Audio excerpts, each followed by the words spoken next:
500 years ago, our girl wasn't a queen. She was a calamity. Standing at the peak of the military, this warrior sliced through trained soldiers like they were wet tissue paper. But the reward wasn't glory. It was betrayal. Framed by the very nobles she protected, the general was forced to drink poison. But as death approached, there were no prayers, only a vow to never go out like a punk again. Then, her eyes snap open. Not in heaven, but trapped inside a sealed metal barrel in a dirty warehouse. Thinking it's hell, the truth is far stranger. The greatest swordswoman in history has reincarnated into the body of a bullied teenager in the year 2024. The bullies thought they stuffed a weakling into that barrel, but they just woke up a monster. School is back in session, and the lesson is pain. This is High School Queen. Warning. This video contains scenes of violence, bullying, abuse, and enough red flags to build a parachute. Viewer discretion is advised. 500 years ago in the land of Hanyang, our girl is busy slicing through trained soldiers like they are made of wet tissue paper. While everyone else sees a chaotic battlefield, she is just annoyed. She firmly believes she was born in the wrong era because, apparently, being a delicate flower was not written in her stars. She rose to the top of the military ranks through sheer talent, becoming unmatched in swordsmanship and basically embarrassing every man within a 50-mile radius. She is in the middle of beating her own subordinates into the ground when her father, the commander of the Central Army, interrupts the fun. He is not impressed by her ability to destroy his troops. Our girl, desperate to prove herself, begs him to let her go to war in place of her sick brother. She is ready to chop down barbarians and bring glory to the family. But her father looks at her with that disappointing parent stare and reminds her that she is destined to become the queen, not a general. He prays to the heavens, asking why they gave his daughter the gift of violence instead of his son. Eventually, he caves, allowing her to go, but only on the condition that she returns absolutely unscathed. We flash forward to the throne room, where the nobles are having a collective panic attack. They are begging the emperor not to marry our girl. They are terrified that the queen consort might snap one day and use her sword skills to accidentally decapitate the emperor during a disagreement. Honestly, valid concern. But the emperor does not care about their whining. She is the hero who saved the nation, after all. Our girl listens from the hallway, absolutely miserable.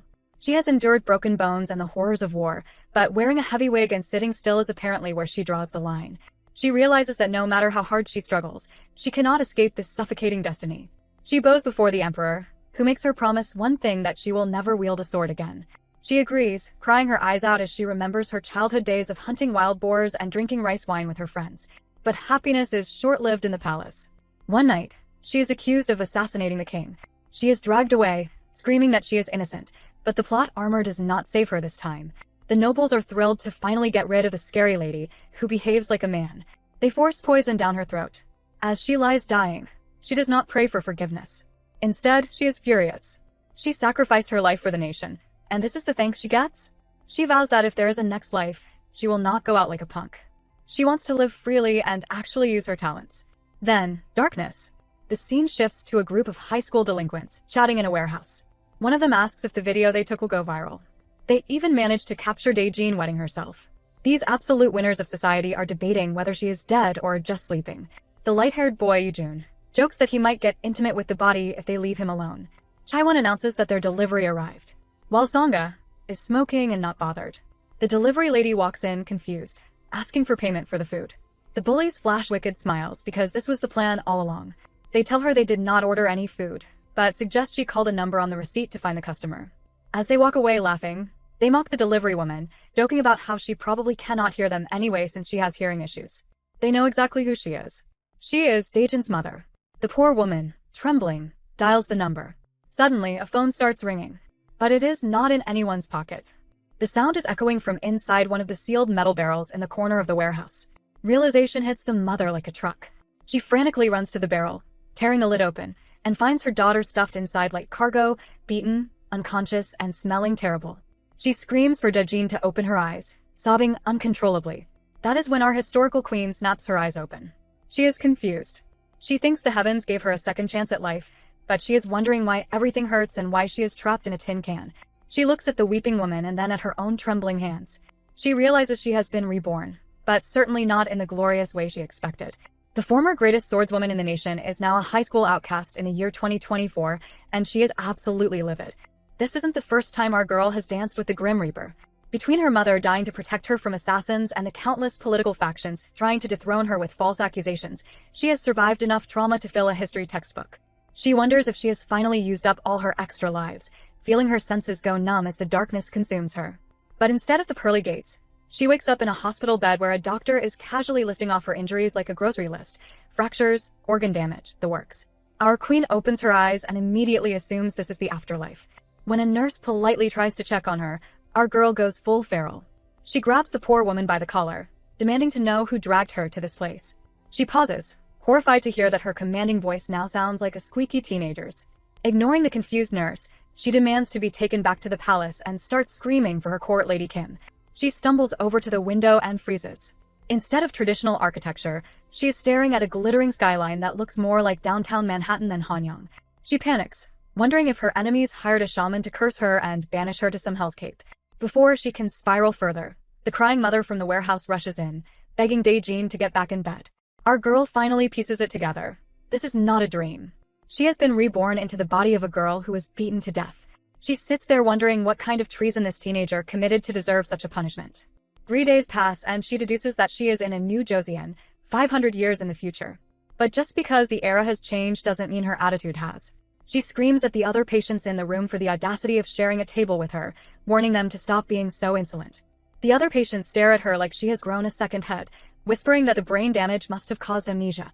The mother, trying to diffuse the tension, brings out the ultimate peace offering, fried chicken. Our queen turns her nose up at it, refusing to eat food offered by strangers without a royal food taster present. She demands a silver spoon to check for poison. The mom, confused but patient, takes a bite herself to prove it is safe. Our girl skeptically takes a piece, and the moment it hits her tongue, her entire world changes.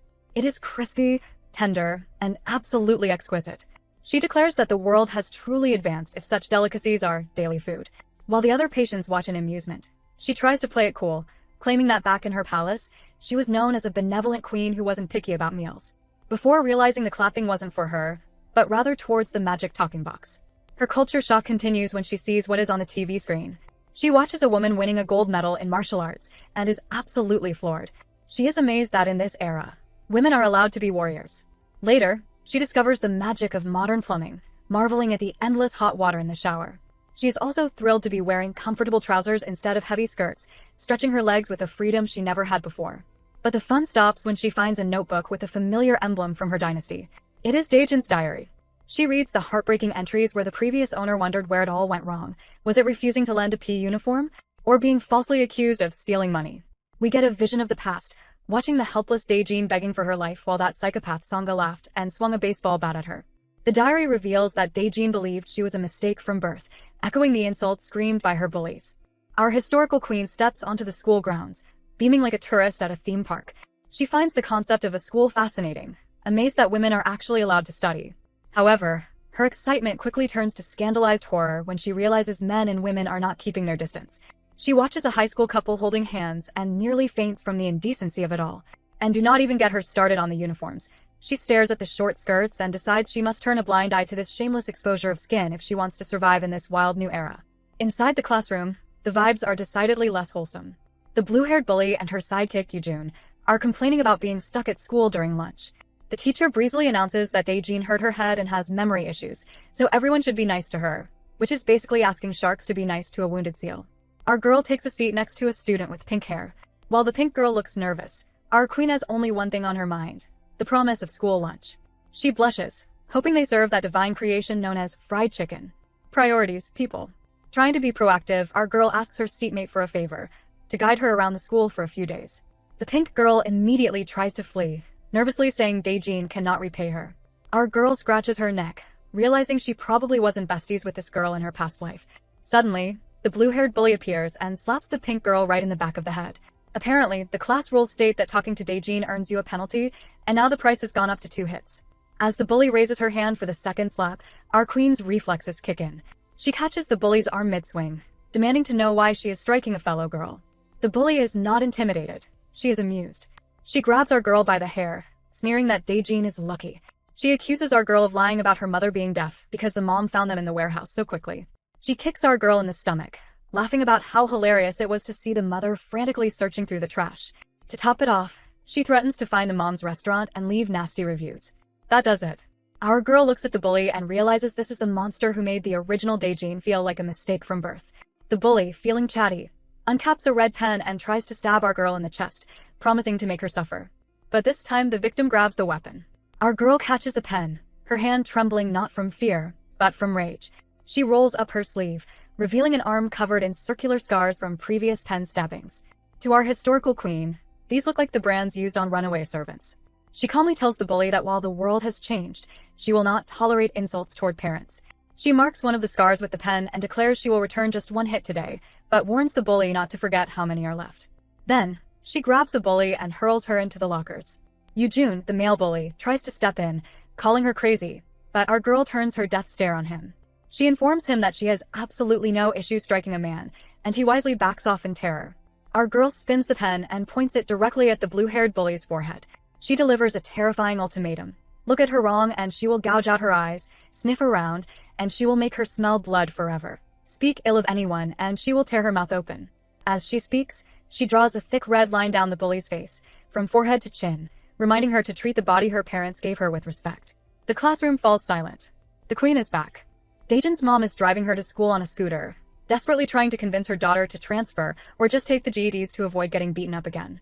But our girl hops off, flashing a shiny smile, and hands back the helmet, reassuring her mother not to worry because, in her eyes, these high school terrors are merely children. Back in the classroom, the atmosphere is tense. Our queen looks down at the terrified Chaiwon, the blue-haired bully she just humbled, and warns her that she is more unruly than anticipated and should watch her behavior if she values her life. Yoojun, the male bully, is watching from the back, absolutely shook that she knocked Chaiwon down with a single hit. Daejin casually hands the red pen back to the trembling boy with glasses, telling him she is done using it. As she heads for the door, she glances back at the pink-haired girl, her forced tour guide, and demands she follow her. The rest of the class is murmuring, filming with their phones, and expecting Daejin to leave early out of embarrassment, completely misreading the situation. Out in the courtyard, Daejin is just having a lovely time stretching her muscles, finding it quite refreshing. She turns to the pink-haired girl and gives her some solid, albeit violent, life advice. Next time, do not be afraid. Just strike their philtrum to overthrow them. The poor girl is trembling, crying that she is totally screwed and now on the hit list because of Daejin. She asks if Daejin is doing this on purpose as revenge, because she used to ignore Daejin getting bullied, admitting she was too scared to help because cowards can't do anything. Just then, a stray soccer ball comes flying toward the pink-haired girl's head. Without breaking a sweat, Daejin sprints over, stops the ball, and kicks it so hard it flies into the sky like a rocket. The boys playing soccer stare in disbelief, while the pink-haired girl looks at Daejin with sparkling eyes, blushing in pure admiration. We have officially entered the fangirl era. Daejin chides the boys for being careless and runs off, thinking she might teach the girl martial arts later. Meanwhile, the villains are regrouping. Yoojun is laughing his head off because Chaewon's face is a wreck, covered in red marker scribbles that look like bad makeup. Chaewon is furious, screaming at him to stop laughing, but Sunga, the ringleader, steps in with her cigarette and tells them both to shut up. Chaewon demands to know the plan, blaming Sunga for making her trash the class servant. Sunga, cold as ice, slaps Chaewon across the face. Sunga tells her that losing to a loser is embarrassing and that if it were her, she would be too ashamed to come to school. She drops her cigarette and crushes it under her foot, asking what you do when a worm turns. You simply crush it. She orders Chaewon to go home because she is an embarrassment. Left alone and seething, Chaewon makes a call to someone named Suji, asking for a favor. In the canteen, our queen is finally happy, thinking it is time for lunch. She asks the lunch lady for the chicken coated in flour, only to be devastated by the news that fried chicken is on next week's menu. She stares at the menu board in confusion, mourning the loss of the exquisite flavor she was craving. As she contemplates eating a Pikachu-shaped food item that looks barely edible, a sandwich comes flying through the air and hits her tray.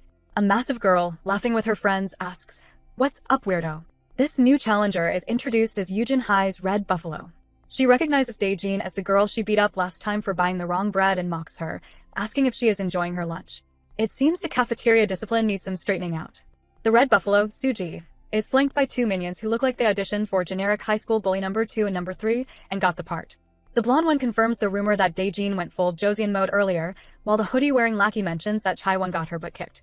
Suji, not one for subtle entrances, slams her hands on Daejin's table and asks if she is enjoying the lunch, calling her Miss Old-Timer. Our queen stares at her, exhausted. She just finished one fight, and now she has another challenger? She wonders what sort of violent life this body has been living. Suji demands an answer, asking if Daejin misses her fancy palace meals. But Daejin stays silent for a very valid reason. She hasn't even taken a bite yet. In fact, she is having a full-blown internal crisis because Josian royalty eats 5 meals a day, and she has had 0. No breakfast, no early snack, no lunch. She is officially hangry. Suji decides to season the food herself. She says she forgot to add MSG, claiming food tastes better with it, and then proceeds to huck a loogie right onto Daejin's tray. It is disgusting, and her minions cheer like she just cured a disease, calling it savage. Suji licks her lips, asking if it makes Daejin's mouth water, which is arguably the grossest sentence ever spoken. But Daejin is completely ignoring her. She is doing mental math. Lunch ends at 1 p.m. It is currently 12:40 p.m. That leaves 20 minutes to find a new meal and consume it. She realizes that if she engages in another duel now, she will starve until 4 p.m., and she decides this school schedule is a violation of human rights. Suji, annoyed that her spit take didn't get a reaction, grinds her teeth and asks if this is a joke. Daejin is just trying to calculate the quickest way to end this so she can eat. Suji swings at her, but our girl dodges effortlessly. Suji tries again, but Daejin blocks the punch with the casual energy of swatting a fly. Suji is shocked by the strength, but Daejin has a theory. She originally thought this body was frail, but now she realizes there must be a parasite leeching off the nutrients, or maybe she just discovered what muscles are. Daejin checks the time again. 3 minutes wasted. She tells Suji to consider this her lucky day and walk away. Suji, not great at taking advice, grabs Daejin's shoulder. Daejin sighs. She warns Suji to let go or she will dislocate her arm. Suji asks, dislocate what? Just as Daejin twists her arm behind her back with a sickening crunch. Suji screams, and the minions panic, asking if she is okay or if Daejin is crazy. Daejin analyzes her opponent. Suji is pure muscle, hardened down to the bone. Suji manages to break free and punches Daejin square in the stomach.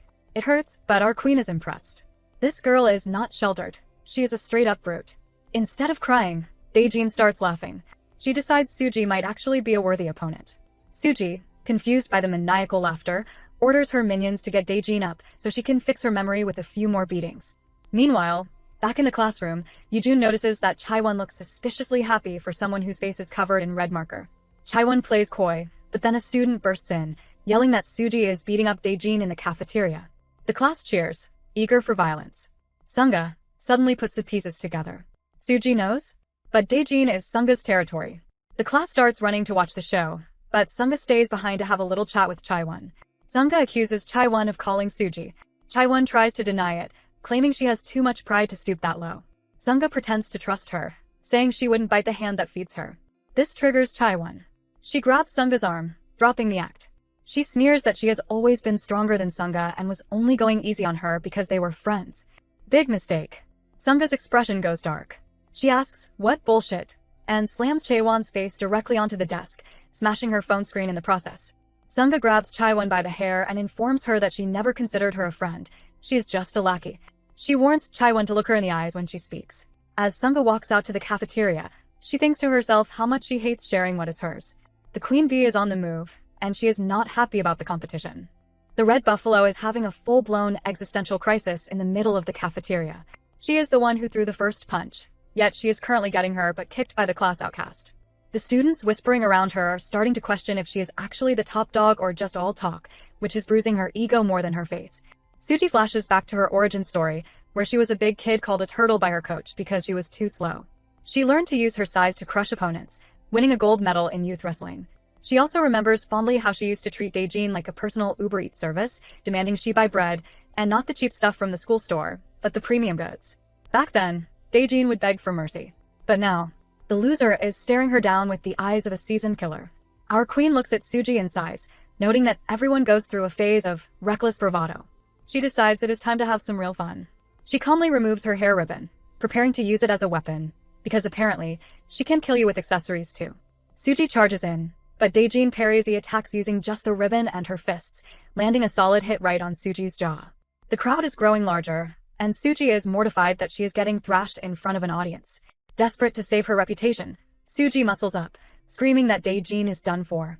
Daejin just smirks, thanking Suji for helping her relive some old memories of street fights and festivals back in her era. Suji has absolutely no idea what this crazy girl is talking about, but she doesn't have time to ask. Daejin grabs Suji by the waistband, shifting into a traditional wrestling stance. Suji, the actual wrestling champ, is confused. How does this girl know how to use a heavier opponent's center of gravity against them? Daejin tries to execute a knee flip. Suji is sweating bullets, wondering if Daejin learned these moves from watching TV because there is no way a high schooler should have this technique. But our queen has a bigger concern. Lunchtime is running out. She cannot waste any more minutes on this brawl if she wants to eat. Suji, refusing to accept defeat, tries to use her size to lift Daejin up. Big mistake. Daejin uses the momentum to flip the script, literally. She slams the red buffalo into the ground with a massive suplex. The cafeteria goes silent. Yoojun, the bully boy, watches in shock, realizing Suji's back might be broken. Meanwhile, Sunga, the terrifying ringleader, watches with a maniacal grin, finding this trash can suddenly very interesting. Daejin stands over the defeated gladiator.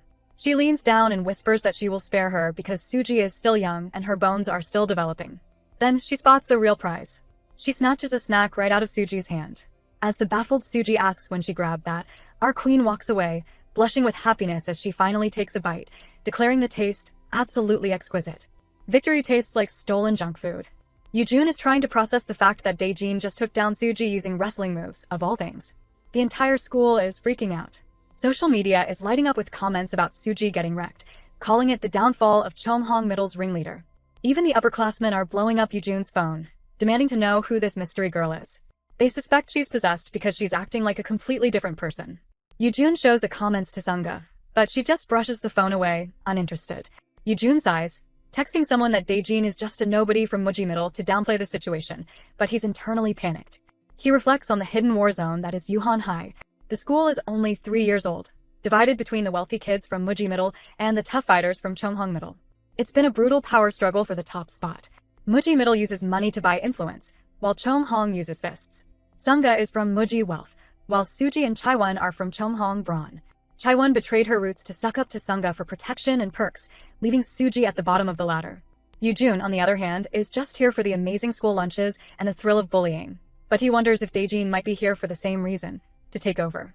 He scoffs at the idea of a girl who was never on the radar, suddenly thinking she can rule the school. In class, while the teacher drones on, our queen is still obsessed with one thing: food. She aggressively asks the pink girl to show her the menu board so she can go home with peace of mind knowing tomorrow's lunch options. The pink girl nervously agrees. Meanwhile, a more serious scene unfolds in the staff room. Daejin's mother has arrived, nervously offering coffee to a teacher. The teacher is annoyed, wondering why this woman who clearly isn't from a wealthy Muji family is wasting his free period. The mom stammers that her daughter, Daejin, came home beaten up last week. The teacher immediately dreads the headache of dealing with school violence, but puts on a fake sympathetic smile. The mom reveals she saw the bullies herself. They were wearing the school uniform. She mentions a boy and a girl with short hair, Chaiwon, and starts to describe a girl with long blonde hair, Sunga. The teacher panics. He knows exactly who she means, and if Sunga is involved, it spells trouble with the chairman. He quickly interrupts the mom, questioning if she is sure about what she saw, gaslighting her into silence. He ushers her out, promising to give them a serious talk and handle it quietly, explicitly telling her not to involve the disciplinary committee. As soon as she leaves, he sighs in relief, glad she didn't remember specific names. He mutters that if Chairman Choi finds out, it will be a disaster. Speak of the devil. The chairman, Tae-yong Choi, appears behind him like a jump-scare villain. He demands to know who the woman was. The teacher, sweating buckets, tries to downplay it as a minor student conflict, admitting it involves Sunga. He assures the chairman he has taken care of it, claiming kids grow through these things. The chairman is not interested in growth. He coldly orders the teacher to bring that parent into his office immediately. It seems the cover-up just hit a massive roadblock. The scene opens in the chairman's office, where the nameplate mentor sits on his desk, supposedly representing honor that reaches far and wide. He tells Daejin's mother that school violence is not the legacy he intended for his prestigious institution, and pretends to be deeply troubled. The mother, clearly desperate, suggests reporting the incident to the police and tracing the call from the warehouse. But when she mentions the disconnect, the chairman smoothly lies, showing her a CV of a student who recently transferred out, suggesting that the culprit is already gone. When the mom looks at the picture and says the girl looks similar but still wants to go to the police, the chairman interrupts her. He warns her that kids these days hide behind juvenile laws to avoid consequences, and if she provokes them without solid proof, the retaliation could be frightening. He manipulates her fear, suggesting that since Daejin is still attending school voluntarily, it might be best to observe the situation for a bit. He adds a fake sympathetic touch, telling her to come see him anytime because, after all, he is a parent too. Outside in the courtyard, the mom spots our girl and rushes over, fussing over her loose hair and asking if she ate lunch and if anyone bothered her. Daejin, trying to play it cool, lies through her teeth, saying lunch was most satisfying, while her stomach loudly growls in protest. On the scooter ride home, Daejin reflects. She didn't get to eat and she didn't make any friends, but she decides it's okay because she has someone who cares for her. However, she has one request: fried chicken for dinner. She is so desperate she offers to catch the bird herself if necessary. But at the dinner table, tragedy strikes. Instead of crispy fried goodness, she is presented with chicken soup. Daejin is outraged, asking if her mother didn't hear her express her desire earlier. The mom tries to explain that she thought something nourishing would be better since Daejin just got out of the hospital, hoping it might help her regain her memory. Daejin pushes the table, declaring she has had plenty of soup in the past and is hugely disappointed. But then the mom starts crying, apologizing for not being able to protect her or make the food she likes. Daejin immediately feels guilty. She awkwardly tries to comfort her, quickly shoving a piece of boiled chicken into her mouth and declaring it very delicious, just to stop the tears. Meanwhile, in a PC cafe, Chaiwon is gaming and ignoring her phone, which has over 10 missed calls. Her friend warns her that her brother is calling and he's scary as hell, but Chaiwon thinks it's a hassle. The call goes to voicemail. We cut to the red buffalo, Suji, who is seething with rage because Chaiwon is ignoring her. Her friends fuel the fire, reminding her that Chaiwon used to be known as the Snake Queen in middle school for switching sides whenever it suited her. Suji crushes a cigarette on the table, vowing to kill them all for the disrespect. Back in her room, Daejin is marveling at the comfort of her bed, feeling guilty for fussing over food when so many souls go hungry. She wonders if the harvest is in full swing and hopes the girl she wrestled, Suji, is okay, dismissing the bullies as naive children who just need to learn lessons. The next morning at school, it's PE first thing, which everyone agrees is the worst way to start the day. Daejin opens her locker to find her PE uniform is filthy and messed up. She stares at the ruined clothes and simply says, "Well, would you look at that?" clearly unimpressed by this petty attempt at sabotage. We are outside on the school field, where the class is gathering for PE, and the pink-haired girl is nervously looking around, convinced that our queen isn't going to show up. And honestly, who could blame her? Aeon remembers how these bullies tormented Daejin in the past, when she refused to lend her gym clothes and slapping her around for being selfish. It's a traumatic flashback where Chaiwon, the blue-haired snake, sarcastically promised that they would stick together and have quality time during PE from now on. Back in the present, Aeon is trembling, thinking that even though Daejin knocked out the red buffalo yesterday, the nightmare is far from over. The teacher, who is clearly just trying to do the bare minimum, asks if everyone wants to play dodgeball. The bullies cheer like they just won the lottery, while Aeon looks like she's about to throw up.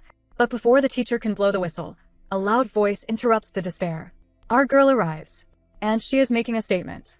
She apologizes for her tardiness while wearing a PE uniform that is roughly 5 sizes too big. She looks like she's wearing a parachute. She explains that she couldn't find an appropriate place to change and had to uphold her dignity, patting the teacher on the back like an old friend. The teacher just thinks she talks funny and tells her to go have fun. Yoo-jun, the idol wannabe, is confused. He knows for a fact she shouldn't have gym clothes. He glances at Songa, the blonde psycho, who is just smiling mysteriously, making him think she orchestrated this. Meanwhile, Chaiwon is fuming. She realizes that the trash can she knew has been replaced by someone who beats up wrestling champions. She decides that a 1v1 fight is too risky after seeing what happened to Suji. Her new strategy? Gang up on her and wear her down. She tells her squad that today isn't about fun. They need to go all out to survive and take her down for good. Daejin looks around, genuinely confused, asking what kind of training involves a rubber ball. Aeon mentally screams that this is killer dodgeball, where you can't step out of the lines and they pelt you with soccer balls. She grabs Daejin's hand and tries to run as the first ball flies past them. Chaiwon taunts them, looking evil with the ball in her hand, asking why they don't try catching it instead of screaming. Chaiwon tosses the ball to Hirek, the ginger-haired bully. He is eager to prove himself, telling Daejin that yesterday was just a fluke. He winds up and throws a deadly fastball aimed right at her face. Daejin barely manages to dodge it, thinking, what on earth? She innocently asks if they are permitted to catch the ball. A poor guy with glasses tries to explain that they can't because it's too fast, but he gets smacked in the face mid-sentence. Comedy timing, 10 tenths. Now here's where our queen faces her biggest challenge. It's not the bullies, it's her wardrobe. She is slipping and sliding all over the grass. Why? Because she is wearing fine silk socks, and her feet are sweating, causing her to lose traction inside these massive shoes. She considers taking the shoes off for better grip, but immediately rejects the idea. Exposing her bare feet, or even just socks, in front of these commoners. Absolutely disgraceful. Hirek sees her distracted and thinks she's scared. He shouts, "Trash can, if you keep spacing out, you're gonna get smashed," and prepares another throw. At the very last second, Daejin bends down to fiddle with her shoes, debating whether to untie them or not. While the ball whizzes harmlessly over her head, she is still deep in thought, wondering if she should disregard convention and just go barefoot. Chaiwon throws another heater, and Daejin dodges again on pure instinct, still lost in her dignity versus traction debate. Chaiwon is baffled. She thinks Daejin is just getting lucky. Realizing she can't hit the queen, Chaiwon decides to play dirty. She targets the other outcasts instead. The bullies start massacring the poor nerds in the center circle. Kids are dropping like flies. One guy screams that it hurts, and Chaiwon laughs, saying, "It's supposed to hurt." Daejin finally snaps out of her shoe crisis and looks around. Her teammates are writhing on the floor in pain. The bullies taunt her, saying even she can't win when they gang up. While the slaughter continues on the field, we cut to a quiet corridor. A dark-haired boy is walking while talking to his father on the phone. He assures his dad that his leg is fine and demonstrates it with a casual high kick. He walks into the empty classroom, tosses his bag down, and looks out the window to see his classmates in PE. He takes off his shirt, ready to change and join them. But he pauses. He looks around. His PE clothes are nowhere to be found. Our queen stands amidst the carnage of the dodgeball court. The glasses boy, Jiseok, looks up at her and asks if she is okay. Chaewon is ready to end Jiseok. She winds up to throw the ball, but before she can execute the poor kid, our girl steps in. She snatches the ball out of the air with a casual swipe. Jiseok is stunned, realizing she actually caught the ball, which means that it's time to switch. It's time for the bullies to become prey. Daejin holds the ball, looking at the opposing team. She realizes that her silk socks and the slippery grass are holding her back. If she wants to destroy these children, she needs traction. So, she makes a bold executive decision. She bends down and rips her shoes off. Hurak loses it, cackling at Daejin's bare feet. They taunt her to throw the ball if she thinks she can. "Oh, you really shouldn't have poked the bear." Daejin stretches her hand, ball in palm. She thinks about flow and pain, channeling her inner martial arts master. She winds up and hurls the ball. It flies so fast it practically breaks the sound barrier. It smashes into Hurak, sending the ginger boy crashing to the ground before he even knows what hit him. Chaewon stops laughing. She stares in shock, wondering what the hell just happened. The glasses boy, Jiseok, gets the ball next. He immediately passes it back to Daejin. Chaewon scoffs, shouting that it does not matter who he passes to because she will catch it first. Daejin begs to differ. She mutters that they must face the consequences. She throws again. This time, the ball defies physics. It hits one bully, ricochets, and takes out a second one in a single shot. 2 birds, 1 rubber stone. Chaewon is watching her team drop like flies and is starting to panic. She realizes that taking down Suji yesterday was not just beginner's luck. Now it is Ayun's turn. The pink-haired girl wants to help. She tries to make a pass to Daejin. But, bless her heart, the pass is terrible. It is sailing way over Daejin's head. Chaewon smirks, thinking it is hers. But our queen does not believe in bad passes. She jumps, contorting her body in midair with a funny, intense expression. She lands in a handstand, balancing on her toes in one hand, and catches the ball with the other. The class goes silent. They are looking at her like she is an alien. That move defied gravity, anatomy, and common sense. Daejin rights herself and throws again. More bullies fall. Soon, the opposing team is decimated. Only 2 remain standing, Chaewon and Sangha. Sangha, the blonde psycho, hasn't moved an inch. She just stands there, unbothered. Chaewon, however, is spiraling. She is screaming internally, furious that she cannot catch the ball, and is losing in front of Sangha. Sangha waves at her, asking what she is waiting for. Chaewon snaps. She decides to abandon the game entirely.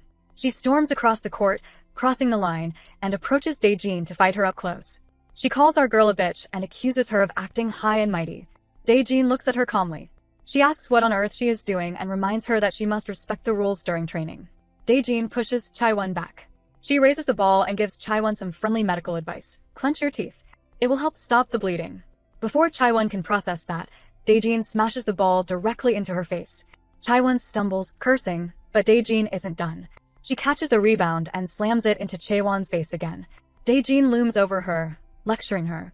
She asks if she didn't warn her yesterday to cherish the body her parents gave her. Then, she reveals the true reason for her rage. It wasn't the bullying.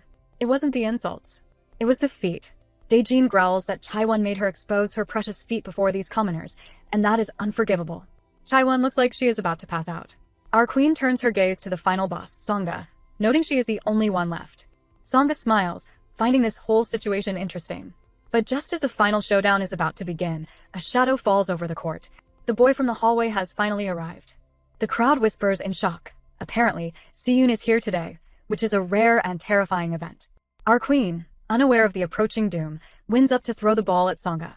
But before she can release it, a foot flies out of nowhere and kicks the ball right out of her hand. Standing before her is Siyun, the mad dog of 2-1 high. He doesn't say hello. He just barks. "Why are you wearing my gym clothes? Take them off now."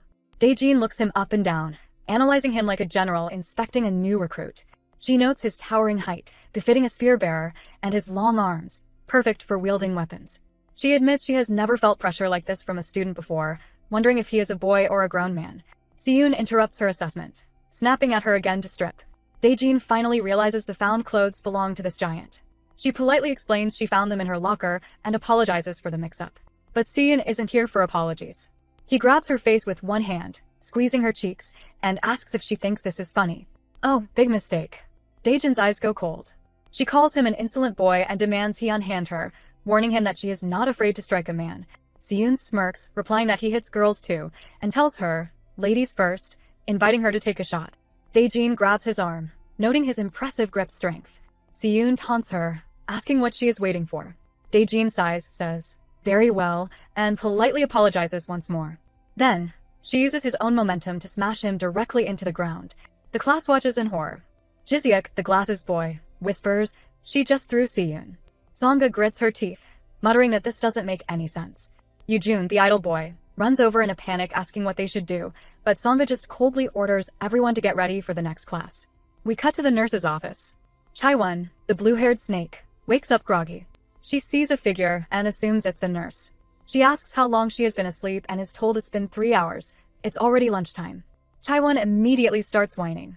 She complains that her head is splitting and asks why she wasn't woken up earlier because lying down all day is annoying. The voice replies, oh really? But you were sleeping so soundly. Chaiwon freezes, revealing Songa standing there. Songa grabs Chaiwon by the neck, musing that it was a mistake trusting a loser like her. She asks if she should just finish her off right there, or give her one last chance for old time's sake. She releases Chaiwon and tells her that's what friends are for. She orders Chaiwon to take care of the trash can, Daejin, after school and send her proof. Songa hands her a knife or something sharp and tells her to peel off Daejin's skin if she has to, because she wants to know what is inside that girl. Chaiwon looks at the weapon in fear. Songa asks if she is getting cold feet. Chaiwon quickly denies it. She says she will do it, but she wants to confirm that this earns her a spot in the Lions meeting. She argues that if she hadn't been humiliated yesterday, she wouldn't have called Suji, and she even pulled an all-nighter to set up the gym clothes prank. She reveals that she was the one who put Siyun's gym clothes in Daejin's locker to frame her. She asks again if she is in the alliance. Songa smiles, pats her head, and says, of course. You are working so hard, after all. Outside the nurse's office, the hallway is buzzing. Suji, the red buffalo, is there with her lackeys. One lackey mentions that Chaiwon got her head smashed by Daejin today. Suji is furious. She storms to the door, cursing Chaiwon. She flings the door open, ready to scream at the blue-haired girl, but instead, she freezes. Songa is standing there. She smiles pleasantly and says, hello, Suji. You here to visit too? The tension is so thick you could cut it with a scalpel. Songa sarcastically asks if this is Chunhong Middle is looking out for each other. Suji tells Songa to move aside because she needs to have a little chat with Chaiwon. Songa, like the devil herself, asks if Suji is here because she got her ass kicked by Daejin yesterday. She asks if Suji came to check if Daejin prefers the Chunhong gang or the Muji gang, turning a beatdown into a custody battle. Suji tells her to back off, but Songa is just getting started and asks Chaiwon herself. Suji mocks the rivalry, asking if this is a game of who do you like better, mom or dad? And that is when Songa decides to go nuclear. She points a finger and casually mentions that Chaiwon doesn't have a mom. The room goes silent. Suji is sweating bullets because apparently, that was a top-secret bestie fact. Songa shrugs, saying she hates sharing what's hers, and warns Suji not to touch her toys until she is done playing with them. She mocks Suji's lackeys for huddling together like frightened penguins and walks out. Suji's minion asks why she let Songa talk to her like that. Suji whispers the dark truth. Rumor has it that the blonde psycho actually killed someone. While they are discussing murder accusations, they realize the bed is empty. Chaiwon, the coward of the year, has escaped through the window. Suji screams in rage. Cut to the classroom. The teacher is droning on about the school president, but Siyun, the mad dog, is deep in thought. He is staring at his hands, replaying the moment Daejin flipped him over like a pancake. He wonders if she has been hiding her strength all this time, letting people bully her on purpose. The teacher asks why she hasn't changed. Daejin, looking like a comfortable potato in the oversized fabric, replies that the 10-minute break is simply too short for a wardrobe change. A queen values efficiency over fashion. Siyun looks at her and realizes this whole setup smells like Songa. He glares, wondering what that blonde witch is plotting this time. He looks outside and has a flashback to the original Daejin. He remembers finding her alone in a classroom, confused because she didn't know about PE class. He realizes now that she was being sabotaged even back then. Cut to the soccer field. Siyun is playing, and he is a beast. Yujun, the idol wannabe, is watching from the sidelines, noting that Siyun's pace is insane because he's a taekwondo athlete. The girls from other classes are swarming like bees, swooning over Siyun playing in his uniform. But Sangha isn't swooning. She is glaring at Daejin, who is standing there in Siyun's clothes. Siyun steals the ball and scores, looking effortless. Someone in the crowd shouts that he looks like a knight in shining armor, trying to save a damsel in distress. They point at Daejin. Our damsel is currently drowning in a polyester tracksuit, looking less like a princess and more like she's wearing a sleeping bag. The romance is truly dead on arrival. The PE class finally ends, and the students are buzzing. Everyone is whispering about Siyun's skills, wondering if he is secretly on the national soccer team because he scored every single time. Siyun is at the tap, washing his face and trying to wash away the shame of being body-slammed by a girl. Suddenly, Sangha appears, acting like a caring wifey. She hands him a towel and scolds him, telling him not to rush or he will catch a cold. She asks why he has that, referring to the gym clothes situation, and tells him to take better care of his stuff. Siyun tries to walk away, but Sangha drops the facade. He stops her, but she laughs in his face. She reminds him of a harsh reality. He doesn't actually own anything.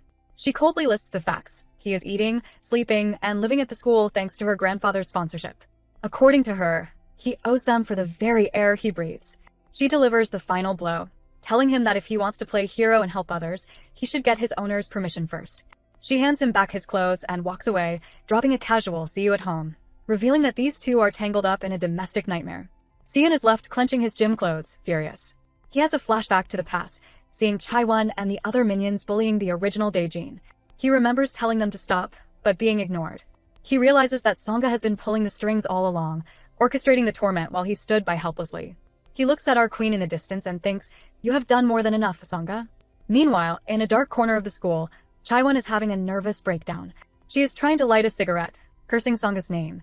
She is spiraling because Sangha humiliated her in front of Suji by revealing she doesn't have a mom. Chaiwon trembles, thinking, "I do have a mom. I just haven't met her yet." She is terrified that Sangha knows her deepest secrets. Chaiwon tosses her lighter, wondering where the trash can is hiding. She is still baffled by Daejin's sudden strength, thinking it is weird that the girl she beat with her own hands is now a Terminator. She decides she needs to investigate. Suddenly, she hears singing. Someone is cheerfully belting out, "It's a secret that I'm actually a girl from the galaxy." It is Ayun, the pink-haired fangirl. She is skipping along, her backpack exploding with Rabbit Girls merchandise, thinking about the new album. She is living her best life. Chaiwon, sensing weakness like a shark smells blood, decides to ruin the mood. She steps out with an ominous look, saying, "All right, Galaxy Girl it is." She grabs Ayun, demanding to know where Daejin is. Ayun, terrified, stammers that Daejin doesn't have a phone. Chaiwon screams at her to stop lying and threatens to kick her. Ayun, on the verge of tears, swears she is telling the truth and mentions that she saw Daejin go home on a motorcycle. Chaiwon freezes. A motorcycle. Her villain brain immediately spirals. She wonders if Daejin leveled up from loser to badass overnight and got scouted by a gang. She is actually scared, thinking Daejin looks more intense now. Ayun is having an internal crisis. All she cares about is the Rabbit Girls concert happening today. She imagines missing it and starts crying internally. She looks at Chaiwon and briefly considers headbutting her with her thick skull and making a run for it. But she realizes Chaiwon is a zombie who would chase her to the ends of the earth. So, Ayun tries diplomacy. She reaches into her bag and pulls out a bunny-shaped lollipop. She nervously offers it to Chaiwon, saying that sweets help when you are stressed and suggests they talk tomorrow. Chaiwon grabs the lollipop, but she is not charmed. She asks if Ayun thinks she is a joke. She holds the lollipop like a shank, pointing the stick directly at Ayun's eye. She delivers a terrifying threat. "If Daejin isn't around, you're next in line to be our class servant." Ayun trembles, realizing her peace offering just became a weapon, trembling before Chaiwon. Ayun decides that diplomacy has failed, and it is time to deploy the Joestar secret technique, running away. She tries to dart past the bully, but Chaiwon simply sticks out a foot and trips her. Ayun hits the floor hard. Desperate, she tries to offer an energy bar this time, stammering that it isn't too sweet, hoping to appease the beast. Chaiwon kicks the snack away like it's garbage. She kneels down, asking if Ayun likes sweets, and grabs the bunny lollipop from earlier. Chaiwon forces Ayun's mouth open and shoves the lollipop in, aggressively asking how it tastes. It is a scene straight out of a horror movie. Ayun is choking, tears streaming down her face, while Chaiwon complains that she is boring, because she's struggling to breathe. Chaiwon finally lets go as her phone rings. It's Heroine, the ginger-haired lackey. He tells her to stay put because he is about to secure some transportation. Ayun collapses on the floor, coughing her lungs out, realizing she just nearly died by confectionery. Cut to our queen's mother's restaurant. Heroine is there, ordering a massive feast like a paying customer, jampong, tteokguk, the works. He asks for delivery, scratching his ear while eyeing the keys to the delivery motorcycle sitting on the counter. Villainy is one thing, but theft and gluttony? That is a combo. Meanwhile, our queen is having a much more wholesome afternoon. She is studying English, specifically the word hungry, which she decides is the most important word in any language. She realizes it has been 10 days since she arrived in this strange world, and while the curvy letters of the alphabet confuse her, she has adapted perfectly to the cuisine. She stops at a street vendor and discovers the holy grail of snacks, tteokbokki. She eats the spicy rice cakes with pure joy, declaring that she wants to appoint the street vendor as her royal chef. As she chews, she ponders her situation. She realizes the original owner of this body was a victim of tyranny, much like she was in her past life. She suspects a mastermind, perhaps a chief state counselor type figure, is pulling the strings behind these high school bullies. Her political analysis is interrupted by a shout. She sees her mother running out of the shop, chasing after someone. It's Heroine. He has stolen the delivery motorcycle and is speeding away. Daejin's mom trips and falls on the pavement. Heroine rides right past our queen, looking her dead in the eye with a smug grin. Oh, Heroine, you just signed your death warrant. Daejin stares at him, offended not by the theft, but by the sheer preposterous insolence of making eye contact with royalty while committing a crime. She helps her mother up. The poor woman is frantic about the bike, but Daejin is calm. She hands her mom the leftover tteokbokki and tells her to eat it before it gets cold, promising to retrieve the bike immediately. Priorities: 1. Snacks. 2. Justice. Daejin walks into the restaurant and finds the delivery order note, red roof parking lot next to Juwang High. She crumples the paper in her fist. The hunt is on. Cut to the hideout. Heroine is laughing with his friends, recounting how hilarious it was to see the old lady running after him. He complains that he wanted to trash the place but held back because Sangha wasn't there to cover for them. In the corner, poor Ayun is in bad shape. Her face is beaten and bleeding. She thinks to herself that this must be the pain Daejin felt all those times. The bullies drag her up, declaring her servant status confirmed, and one of them brings a lit cigarette close to her skin to mark her. But before the cigarette can burn her, the door slams open. Standing there is our queen. She is wearing a motorcycle helmet and carrying the metal delivery box. She looks at the room full of bullies and calmly says, "I was wondering why there were so many food orders. I see I am not merely feeding one mouth." We start with a trip down memory lane, straight into Ayun's nightmares. Excited to go to a photo booth with her friends. She is wearing her favorite outfit, a full-blown cutesy rabbit girls merch ensemble. She looks adorable, but her friends look like they want to die of embarrassment. They call her a blockhead and a creep, asking if she has any sense of TPO, time, place, occasion. They basically shun her for having a hobby that isn't being mean to people. Ayun sits there, sobbing, realizing that her passion for idols is the reason she has no friends. But then, we see a memory within a memory. The original Daejin, the shy one, sees Ayun's phone wallpaper and genuinely compliments her outfit, calling her amazing. Ayun realizes that the girl she watched get bullied all this time was the only person who ever treated her with kindness. The guilt hits her like a truck as she remembers watching Daejin suffer from the sidelines, thinking she would never see her again. Snap back to the present. The queen has arrived at the warehouse, holding the metal delivery box like a briefcase of doom. She scans the room and announces that she is not merely feeding one mouth. She gives them a lesson in hospitality. Usually you pay up front, but since the food is cold, she won't charge them. However, there is a penalty clause. Whoever meets her gaze first has to eat the food, forcibly. She takes off her helmet, looking majestic. Beaten and bruised on the floor, looks up in awe. Daejin sees her and scoffs, asking if this is theft and abduction. She calls it preposterous insolence. She then pulls a classic Sundra move. She declares that Ayun is not her friend, so they should let her go because she is irrelevant. Ayun looks down, agreeing that she doesn't deserve to be Daejin's friend after being such a coward. But before Ayun can spiral into self-loathing, Daejin gently places the motorcycle helmet on Ayun's head to protect her.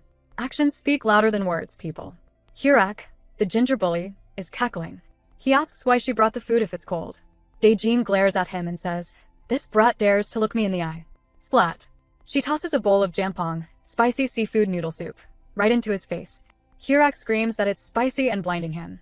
Then, in the most petty move of the century, he yells, "I don't even like jampong." He rushes at her, throwing a punch. Daejin dodges effortlessly. She apologizes sarcastically, saying he should have told her his preference earlier. She asks if he wants the jjajangmyeon, sweet bean noodles, instead, describing the sweet and salty delight while dodging his attacks like she's in the Matrix. Heroine screams at her to shut up and swings again. Daejin bends her knees, dodging, and informs him that in her era, commoners who made eye contact would have their eyeballs gouged out. She lands a quick punch to his face to emphasize the point. The other bullies are panicking. The brown-haired girl suggests they help Heroine because he is getting destroyed, but Taiwan, the blue-haired snake, holds her back. She is watching closely, saying she needs to check something. Back in the fight, Heroine is staggering. His nose is broken, and his eyes are burning from the spicy soup. He sees Dae-jin reaching into the delivery bag again and panics, thinking she's reloading with more noodles. He decides to rush her before she can draw another weapon. He sprints at her while her back is turned. But Dae-jin spins around at the last second. She didn't grab food, she grabbed the bag. She slams the heavy metal delivery box directly onto his head, trapping his face between the partitions. She drags him around by the box like a ragdoll. Heroine tries to resist, but she uses the momentum to spin him and throw him across the room. She asks him how it tastes now, even if it's cold. Heroine hits the floor, defeated, covered in noodles and shame. A sharp metal piece of the box breaks off and lands right next to his face. He freezes. Dae-jin stands over him and commands, "Look down, scum." Heroine immediately obeys, terrified. Our queen asks who is next to make eye contact. Meanwhile, in a different location, Suji Red Buffalo is arguing with her crew. Her friends think Chaiwon is a noob and suggest dropping her. But Suji stops them.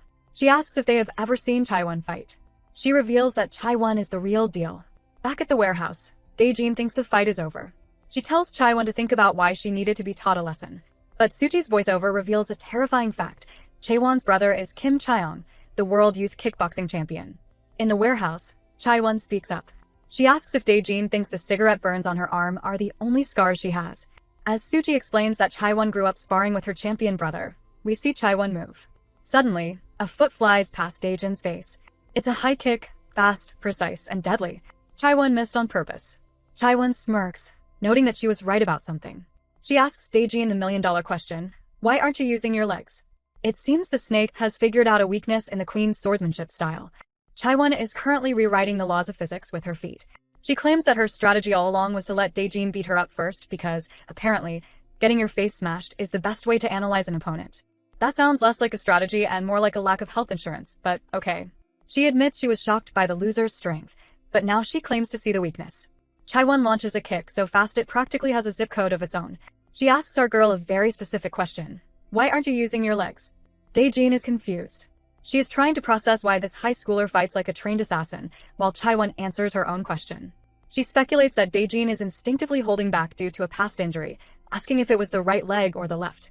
Then, in what might be the cringiest line of dialogue in villain history, Chaiwon kicks her in the ribs and asks, "How do you like my cupcake?"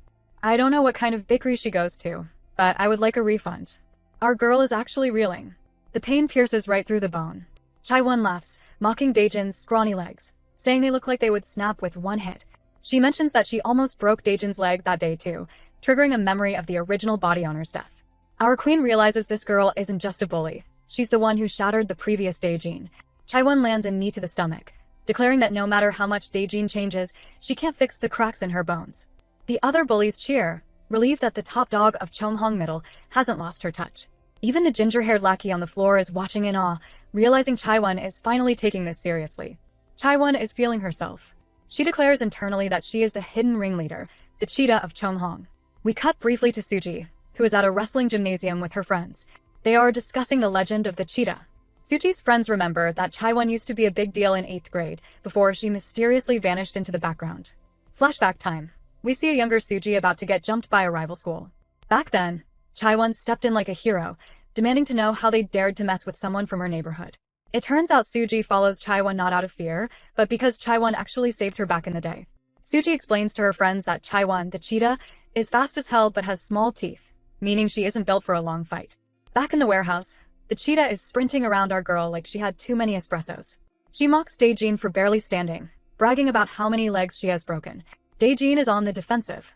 She realizes Chaiwon's legs are like loaded bowstrings, all muscle, no fat, built for explosive power. But our queen is a tactician. She notices that Chaiwon keeps using high kicks, which consume a massive amount of energy. Dae-jin decides to play the long game, keep her distance, and let the cheetah burn out her gas tank. Chaiwon, unaware that her battery is draining, taunts Dae-jin to come closer. She shouts that she doesn't have much time, which is ironic because she is wasting all of it showing off. She promises to send Dae-jin's obituary photo soon, which is a bit dramatic for a high school fight. Chaiwon throws a fake kick, causing Dae-jin to slip and grab a piece of metal debris for defense. Chaiwon laughs, saying that was just a feint, and continues to hammer Dae-jin's shins with low kicks. She is trying to chop our girl down like a tree. Chaiwon shouts, "Just 3 more. Just 3 more kicks and your bones will break." She is manic, jumping higher and higher. But Suchi's voiceover reminds us of the cheetah's fatal flaw: stamina. Just as Chaiwon goes for the kill shot, she slows down. A fraction of a second. She doesn't even realize she has hit her limit. But our queen does. Daejin thinks, this is my moment. Instead of dodging, she steps into the attack. Chaiwon launches a high kick, but Daejin catches her midair, by the throat. Chaiwon is suspended in the air, held up by our girl's iron grip. She panics, landing a kick right on Daejin's chin, but Daejin doesn't even blink. Chaiwon's inner monologue goes from "I am a god" to "Why aren't her bones breaking?" in record time. She is suffocating, thrashing around, trying to punch and kick, but she can't break free. Our girl looks at her with terrifying calmness, squeezing tighter. She asks the blue-haired cheetah a simple question. Are you not curious how much longer you can endure in my grasp? The predator just became the prey. The mighty cheetah has officially run out of gas. Chaiwon taps Chaiwon's arm in a panic, trembling as she begs our girl to stop. Our queen, ever the benevolent ruler, releases her grip. Chaiwon gasps for air, cursing under her breath. But her brain is short-circuiting because Daejin is suddenly planning her next move. Our girl admits that when she first woke up in 2024, she felt stiff, assuming this new body was naturally weak. But she gives credit where credit is due. Chaiwon's footwork is actually impressive enough to rival her own. This is high praise coming from a woman who used to hunt wild boars for fun. Over in the peanut gallery, Heroine, the ginger-haired punching bag, is staring with his mouth open. He finally proves he has a brain cell, realizing that Daejin isn't just brawling. She's using Taekyon, a traditional Korean martial art. Basically, she's kicking butt, Joseon style. Chaiwon, however, is in crisis mode. She realizes her shins are completely wrecked from kicking Daejin's iron defense. She decides to switch tactics and aim for a knockout punch to the jaw, thinking she can end this in one blow. Oh honey, you really thought? Daejin sees the punch coming a mile away. She grabs Chaiwon's fist and compliments her, saying, I noticed earlier that your legs are quite sturdy. Then, in the ultimate power move, she adds, so I shall borrow them for a moment. She cranks Chaiwon's wrist, pulls her close, and literally steps on Chaiwon's leg, using her enemy as a human steps tool to launch herself into the air. She calls it robust support. I call it absolute disrespect. Daejin executes a flying stomp, kicking Chaiwon square in the chest with her other foot. Heroine screams the name of the move like an esports commentator, while the other bullies lose their minds. Even Ayun, the pink-haired fangirl, is crying tears of joy in the background. Chaiwon is hurt, but she's got that shonen anime determination. She convinces herself that just one hit will fix everything, channeling her brother's teachings. She sprints forward, but Daejin blocks the punch effortlessly and grabs her wrist again. Our queen sighs, calling her insolent for daring to look her in the eye, and wonders if she should just knock her out to save time. Chaiwon tries to retreat and set up a final kick. She thinks she's being clever, planning to bait Daejin into ducking so she can land a knee strike. But Daejin isn't falling for the same trick twice. Instead of ducking, our girl catches Chaiwon's leg midair. Chaiwon tries to pull free, screaming shit, as she realizes Daejin's grip strength has leveled up. Daejin smiles, a terrifying sight, and asks, Are you curious why I have not used my legs until now? She sweeps Chaiwon's remaining leg, sending the cheetah crashing to the floor. Then, Daejin delivers the answer along with a high kick to the face, because my 2 hands were sufficient to handle you. Emotional damage, 100%. Physical damage, also 100%. But she isn't done. But since you are eager, Daejin says, placing her hands on the ground. She flips into a handstand and delivers a somersault kick directly into Chaiwon's face. Gravity? Never heard of her. Heroine is shaking on the floor. He recognizes the move as the blindfold, an ancient technique. He asks the question we've all been thinking. Is that bitch really from the Joseon era? Yes, Heroine. And she is not amused. Daejin grabs the unconscious Chaiwon by the jacket and slams her head back into the ground for good measure. She looks at the trembling lackeys and delivers a decree. Deliver a message to your leader. Tell them to stop hiding any longer. The queen is done with the minions. She wants the boss. The scene shifts from the dirty warehouse to a luxury mansion. Songa, the blonde psychopath, is studying like a model student. She goes downstairs for a coffee refill and finds her grandfather watching TV. The announcer is talking about an athlete named Young, likely Chaewon's brother, Chaeyoung, failing to use his core strength. The grandfather, who looks like he eats nails for breakfast, critiques the athlete, asking if he was injured during practice. Songa interrupts the sports analysis with a heavy dose of sass. Enjoying yourself? Why are you so obsessed with kids' matches, grandfather? Looks like the villain has some daddy issues, or rather, granddaddy issues. We trade the dusty warehouse for a scene of opulence at the chairman's mansion, where Songa is pretending to be a diligent student. She heads downstairs and finds her grandfather, Chairman Choi, the same man who gaslit Daejin's mom earlier, watching TV. Sangha asks why he bothers sponsoring youth matches when adult leagues are clearly superior. The chairman decides this is the perfect moment for a back-in-my-day speech.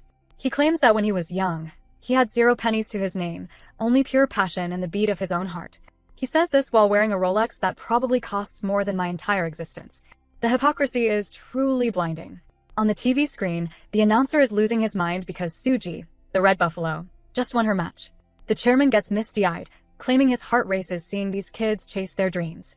He asks Sangha if she feels for the children who can't chase their dreams due to circumstances. Sangha nods, but her face is as empty as a politician's promise. The chairman abruptly switches gears to ask if she is ready for midterms. He reminds her of their agreement. If she gets the grades, he grants her request. As he walks away, Sangha thinks he better keep that promise, looking like she's planning a coup. The scene shifts to something much more appetizing. A steaming bowl of rabaki, ramen, and tteokbokki. And the pink-haired fangirl is sitting in Daejin's mom's restaurant, shouting wow, like she just discovered fire. She is bruised and battered, but she is absolutely inhaling the food. The mom explains she made a fresh batch because the delivery Daejin brought back was cold. Ayun declares it is even better than her own mother's cooking, which is a dangerous thing to say on record. The mom asks about the scooter. Our queen flashes a charming smile and says she and the scooter returned unscathed. However, we get a quick flashback to the reality. We see our mighty warriors sweating buckets, manually pushing the heavy scooter uphill with Ayun because neither of them knew how to drive it. Daejin thinks that pushing that bike was physically harder than beating up an entire gang. The mom notices Ayun and asks if they are close. Daejin chuckles, about to politely define the relationship, but Ayun interrupts by screaming, "Yes, I am Daejin's best friend." She is really manifesting this friendship.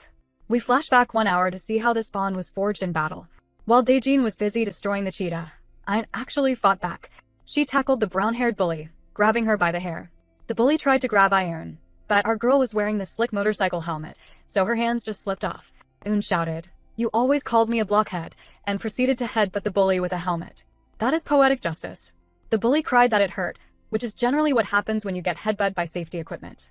Suddenly, the bullies looked over in shock to see their leader, Chaiwon, completely knocked out in Daejin's arms. Daejin tossed the unconscious body at the brown-haired girl and demanded she take an obituary photo to send to the real leader. Ayun was so overwhelmed by the coolness of it all that she started hiccuping and crying simultaneously. Later that night, Ayun offered the helmet back, but then grabbed Daejin's clothes. She suggested they go grab Malatang, but Daejin was confused because she doesn't speak Gen Z food trends. Back in the present, the mom is so happy Daejin has a friend that she tells Ayun to eat as much as she likes and invites her to sleep over. Ayun cheers, yay. Daejin, however, is scandalized. She shouts, "That will not do. How dare you suggest bringing someone into my quarters?" To her, a bedroom is a royal chamber, not a slumber party venue. The mom and Ayun just laugh, ignoring her protests. Meanwhile, back at the mansion, Sangha is trying to study but finds herself distracted. She wonders what Chaiwon is up to and checks her phone. She sees a message that bypassed the chain of command. She taps the image, expecting to see Daejin beaten to a pulp. Instead, she finds a photo of Chaiwon looking like she lost a fight with a train. Sangha freezes. The message reads, "Daejin wants you to stop hiding and come out." Sangha's face goes from bored rich girl to homicidal maniac. She is absolutely furious.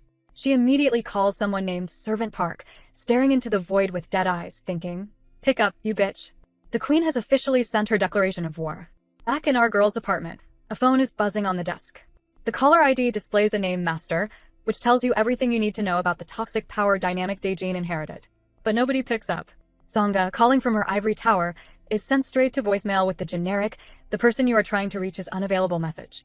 She is absolutely fuming. She trembles with rage, clutching her phone and hissing, "Trashkin, how dare you? Getting ghosted by the girl you bullied? That is a new level of humiliation for the queen bee."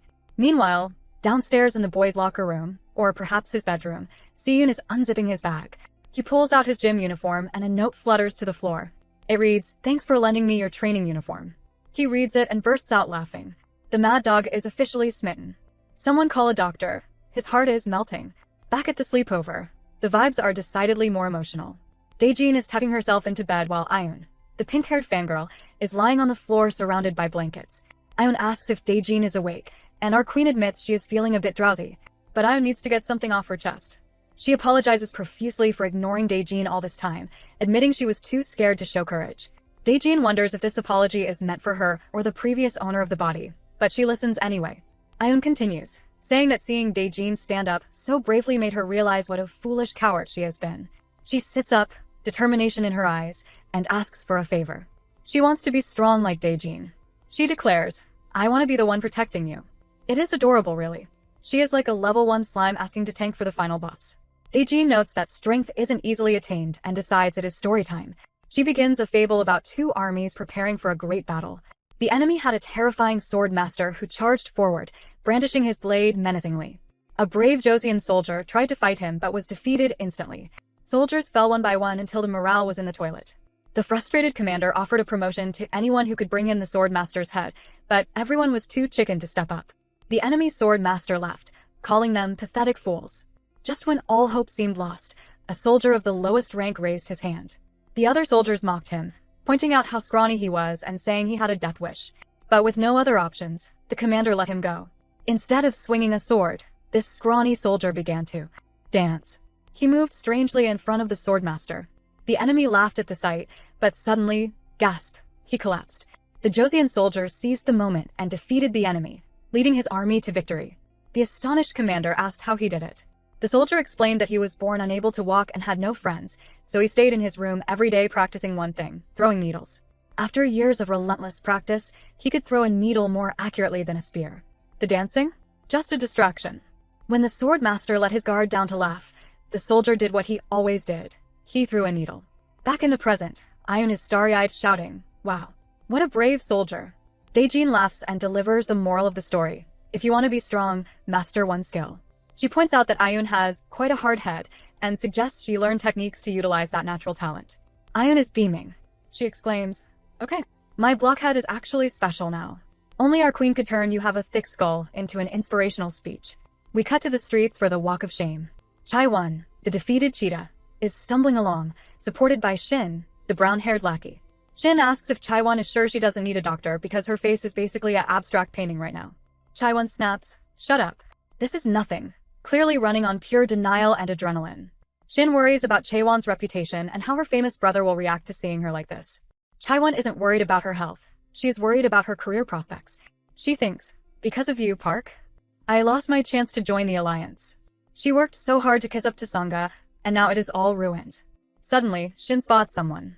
She points out a guy named Jungle or Youngwoo, a middle school dropout who is now a delivery boy. Chaiwon sneers, calling him a loser. Shin decides to wave at him, which is the worst possible move. Chaiwon panics, asking why the hell she is calling him over when her face looks like ground beef. Shin says, oops, he made eye contact, but then she corrects herself. No, the guy next to him is staring at us. Chaiwon flinches hard. She turns around immediately, whispering, let's get out of here. But it is too late. Shin says, wait, he's coming this way, as the man approaches. Chaiwon tries to limp away, cursing, but Shin realizes the guy looks familiar. Chaiwon looks absolutely freaked out. Back on the street, the awkwardness level has just hit a critical mass. Chaiwon, the blue-haired cheetah, is staring at the delivery guy, while Shin, the brown-haired lackey, is vibrating with confusion. Shin looks between them and shouts, you two look alike. You're Chaiwon's brother, right? The brother, a simple delivery man just trying to do his job, admits, oh yeah. But Chaiwon? She hits the eject button. She screams, fuck, internally and physically darts away, deciding that ghosting her own family is better than admitting she is related to a delivery boy. She thinks, brother my ass, which is a biological impossibility, but we understand the sentiment. She is limping away so fast she trips over her own feet, because gravity clearly has a vendetta against her today. Shin rushes over, asking if she is okay, but Chaiwon is lost in a spiral of self-loathing. She thinks that pride has ruined her life for as long as she can remember. Cue the wavy screen effect. We are going into a flashback. Welcome to middle school, the 9th circle of hell. We see a tiny innocent Chaiwon surrounded by a group of girls who are discussing very important geopolitical issues, color contact lenses and lip tints. Chaiwon, who is clearly broke, awkwardly admits she has never worn makeup, trying to hide her poverty. Chaiwon reflects that power is all about strength, but in the world of teenage girls, it is way more complicated. To avoid being exiled from the group, she had to lie about everything. When asked where she lives, she lies about being in a new apartment complex. When asked about her parents, she vaguely says she lives with her brother, dodging the orphan label like a pro. It is exhausting. She thinks pretending to be like everyone else was essential for survival. Then comes the classic bathroom gossip scene. Chaiwon is in a stall, trying to pee in peace, when her friends walk in. One of them says, we picked Chaiwon to even out our group, but maybe that was a mistake. Another adds, my mom said to choose friends carefully, probably shouldn't choose an orphan. Ouch. Kids are brutal. They decide to keep her around solely for even numbers on bus seats and group projects, basically treating her like a human placeholder. Chaiwon hears everything. She thinks this is worse than elementary school, but she doesn't have the courage to confront them because she is terrified of being alone. Later, the group decides to go eat ramen. Chaiwon hates ramen because it is the only cheat meal she can afford, but she forces a smile and agrees because peer pressure is a heck of a drug. While eating, the mean girls start roasting a classmate for wearing a short skirt, calling her a loser. Chaiwon tries to change the subject by complimenting their bracelets. Big mistake. The girls look at her like she has 3 heads. We talked about this in the group chat. Oh wait, you don't have a phone, one sneers. They laugh, saying she probably can't afford one. One girl tries to soften the blow by saying, "You're just a bit different from us. Different doesn't mean wrong." That is the most condescending, live, love speech I have ever heard. Chaiwon walks home sobbing, hating them for acting superior just because they have parents. On the stairs, she runs into a group of older boys. One of them is the kickboxing champion, who just took down a 9th grader. It is her brother, Chaeyoung. His friends ask if he knows the crying girl, and he proudly says, "Yes, she's my sister." A blonde girl with him, named Rangli, coos over Chaiwon, calling her a mini Chaeyoung and wiping her tears. She asks the golden question, "So, who made you cry?" Cut to the classroom. The blonde Rangli kicks the door open like she pays the mortgage. She scans the room, spots the girl with the friendship bracelet, and immediately slaps her in the face. The girl asks why, and Rangli just keeps slapping her, slamming her head into the lockers. Her reason? 7th graders aren't allowed to wear accessories. It is petty, it is violent, and it is effective. Rangli pats Chaiwon on the cheek and says, "Enjoy your lunch, sis." Chaiwon looks at the carnage and thinks, "Yes, sis." From that day on, the dynamic shifted. Everyone looked down in fear. Chaiwon realized that if she wanted something, she could just take it. We see her in the bathroom again, but this time, she is the predator. She steals a girl's lip gloss. When the girl protests that her mom gave it to her, Chaiwon kicks her in the stomach. She sneers. "Must be nice to have a mom to fuss over you." Chaiwon decided to become the thing she hated most. She recruited Shin, the brown-haired girl, and they bonded over being cool kids who bully people. Chaiwon promised to put in a good word with her big sis Rangli to join the alliance. Just as Chaiwon was fully embracing her villain era, tasting the power she craved, reality came knocking. She receives a phone call. She screams, "What? What happened to my brother?" Her brother, the protector, had a terrible accident. And just like that, the cheetah's world is about to crumble again. Chaewon storms into the hospital room screaming because, honestly, what the hell happened? She finds her brother looking like he went 12 rounds with a meat tenderizer. His friend, the guy with the headband, tries to explain the situation, but the brother cuts him off immediately. He claims he had a small motorcycle accident. Right, because a small accident usually results in full-body reconstruction. Despite looking like a mummy, the brother has the audacity to tell her to stop worrying and go to cram school. Seriously? The man is half dead in a hospital bed, and he is worried about her algebra grades. The sheer stress of his stupidity is too much for our girl, and she literally faints. Outside the hospital, the exposition squad is having a smoke break. They reveal that it was definitely not a traffic accident. 3 guys ganged up on him and beat him to a bloody pulp. Apparently, he took the fight for the money. The headband guy explains that the brother gave up a promising boxing career to do delivery jobs just to pay for his sister's tuition. This man is a saint, and his sister is about to find out just how ungrateful she has been. We dive into a flashback from the perspective of the blue-haired cheetah, Chaiwon. She is walking down the street with her lackey, Shin, discussing the very important career path of becoming TikTok famous. As they walk, her brother drives by on his delivery scooter. He is about to wave hello, but Chaiwon ignores him completely. She keeps talking to Shin, terrified that being related to a delivery guy will ruin her cool girl image. Suddenly, a car that costs more than their entire neighborhood pulls up next to them. A guy covered in tattoos rolls down the window and calls out to her. Chaiwon acts annoyed, asking if she knows him, but the guy laughs. He says she looks just like her brother, especially with that defiant glare. Beside him sits a gorgeous woman who looks like a celebrity. The tattoo guy introduces Chaiwon as the little sister of his best boy, the boxing champion. Chaiwon realizes the woman is Soya, a famous streamer, and starts reassessing her life choices. The tattoo guy hands Chaiwon a business card and asks her to pass a message to her brother. Apparently, the brother has been ghosting him. He slips her some cash as pocket money and asks her to convince the brother to come work for him. Chaiwon takes the bait, thinking this is her second chance at a glamorous life. Back at their humble home, the brother snatches the business card from her hand and tears it into confetti. Chaiwon is furious, asking why he ruined the card. He ignores her tantrum and tells her to grab her bag for cram school. Chaiwon snaps, asking why he cannot be cool like the tattooed guy. She screams that she is tired of living in a dump and cleaning up other people's crap. The brother loses his cool and slaps her across the face. The silence that follows is deafening. He immediately regrets it, his hand trembling, but the damage is done. Chaiwon looks at him with pure hatred and delivers a low blow. She tells him he is exactly like their father, the man who used to beat their mother. She accuses him of being the reason their mom ran away. The brother tries to apologize, but Chaiwon is already walking out the door. She tells him to save his fake apology and just go kick the bucket. She slams the door, vowing never to end up like him. Back in the present, our rude punch bag is being carried on her brother's back, vowing to never become like him. He tells her that is fine, as long as she lives a decent life. Little did she know that she would regret not listening to him. The scene shifts to the classroom, where the vultures are circling. One of the girls shows off a forum post featuring a high-definition photo of Chaewon's destroyed face. They are gossiping about who could have possibly done this, speculating it must have been a senior because there is no way a nobody like Daejin could pull it off. 3 girls in the back exchange significant looks. This is the Tier 2 crew from Muji Middle School. A girl with bangs, a blonde ponytail, and one with super long hair. They decide that with Chaiwon out of the picture, it is their time to shine. They plan to step out of the shadows and take over the class hierarchy. Great, just what this school needs. More aspiring dictators. Meanwhile, Yoojun, the lilac-haired idol wannabe, is looking at the same forum post. He asks Songa who would have the nerve to upload this. Songa, currently petting a black cat like a Bond villain, calmly admits she did it. Yoojun spits out his drink.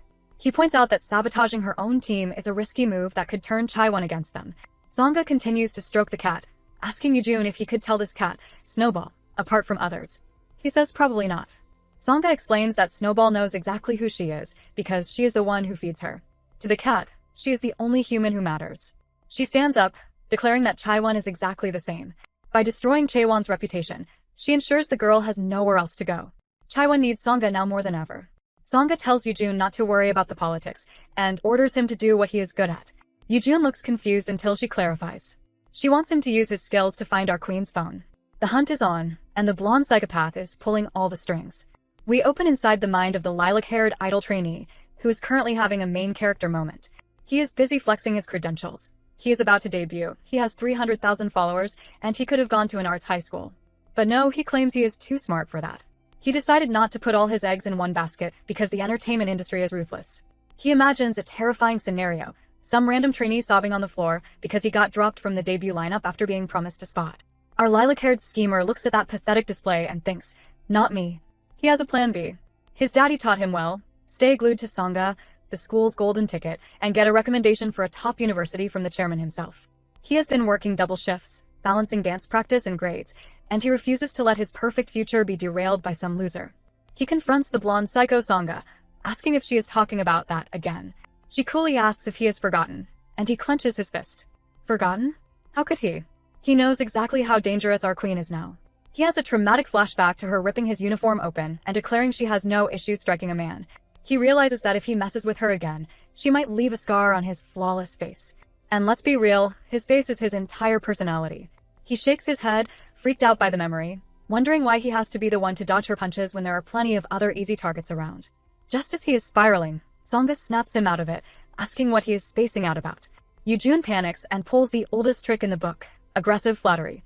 He compliments her skin, asking which clinic she goes to because she looks amazing. Songa, humble as ever, claims her beauty is natural and that he would have to be reborn to look like her. Ouch. Yoojun swallows his pride, agrees that she is flawless, and promises to get the phone because he always has a backup plan. In Class 1C, the vibe has shifted. The gray-haired nerd is celebrating the fact that Chaiwon didn't come to school, thinking a loser like him can finally know peace. He glances over at our queen, who is having a very serious discussion with the pink fangirl. The fangirl suggests a photo booth, and our girl immediately asks the important questions. What is a photo booth? Does it involve food? If not, she is not interested. The nerd stares at her with gratitude, but when she catches him looking, he panics and looks down immediately. Our girl is confused. Why is he avoiding her gaze? She flashes back to the sleepover where she asked for advice on interacting with commoners. The pink fangirl gave her the worst advice possible. Just make eye contact to show you're sincere.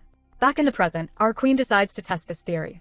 She stares directly at the poor nerd with a creepy, frozen smile and greets him. The nerd is absolutely terrified, thinking she looks like a predator about to pounce. Our girl is trembling internally, wondering if she is doing it wrong, completely unaware that she is traumatizing the poor guy. Suddenly, the mood is ruined by the sound of crying. A girl is sobbing in the back of the classroom because the princess made her cry again. Her friends complain that he is so full of himself just because he is good-looking. Our queen perks up immediately. She thinks, Princess? Is there another royal from Joseon here? Oh, sweetie, if only. Yoojun wanders into the hallway and stumbles upon a scene that makes everyone want to vomit. A pink-haired guy is sucking face with a girl in the middle of the school. The guy pulls away and says, "Only 2 more left," while the girl, clearly brainwashed, hugs him and calls him Highness. It is cringe level 9000. Yoojun watches from the shadows, disgusted. The pink-haired guy, let's call him the princess, says he is going for a smoke while the girl goes to buy snacks. Of course, she is paying. Yoojun is furious, wondering how this guy smokes like a chimney but still has a voice good enough for the center position. The jealousy is real. The princess spots Yoojun and greets him casually. Yoojun asks if he broke up with the last girl already. The princess shines brightly and declares that he never stays with one person longer than a season. Yoojun calls him out, asking what that kiss was about, and the princess calls it charity, because she begged him. Yoojun warns him that messing around will ruin him, but internally, he has a darker thought. If this pretty boy's face gets messed up, the center position in the idol group is all his. The princess ignores the lecture and asks Yoojun to set him up with a new girl. Suddenly, a light bulb goes off in Yoojun's head. He spots our queen in the hallway, loudly declaring that she does not do cleaning. Yoojun looks at the spoiled princess, then at the terrifying queen, and realizes he can kill 2 birds with 1 stone. He tells the princess he has the perfect girl for him. He plans to set them up, hoping they will destroy each other. The princess asks if she is cute, totally unaware that he is about to date a woman who could snap him like a twig. Our girl turns around to memorize the face of the pink-haired flirt she just encountered, but because situational awareness is apparently not included in her skill set today, she slams right into a wall of muscle. It is Seon, the black-haired giant who owns the gym clothes she has been wearing for 2 days. Instead of a greeting, he simply commands her to follow him. He leads her to a gym storage room that smells like dust and teenage angst. Jiseok, the gray-haired nerd, is already there, holding a broom and looking terrified because he was too scared to ask Daejin to come here himself. Seon tosses a broom at our queen like she is a maid service and asks Jiseok if he is happy now. Before anyone can ask why the school's top athlete is handing out cleaning supplies, Seon announces he is heading out for training and pats Jiseok on the shoulder, wishing him good luck. Our girl stands there, confused, holding the cleaning tool like it is a foreign weapon. Jiseok explains that Seon volunteered to cover the storage cleaning duty for the hospitalized Taiwan, but since he has training, he basically outsourced the labor to them. Wait, so he volunteered just to make them do it? That is some next-level delegation. Jiseok finds it odd because cleaning this storage room is usually reserved for the school's punching bags. He taps our girl on the shoulder, trying to have a bonding moment, reminding her that they used to clean here together. But our queen is distracted. She is waving the broom around, fascinated by how light the wood is, probably wondering if it would make a good spear.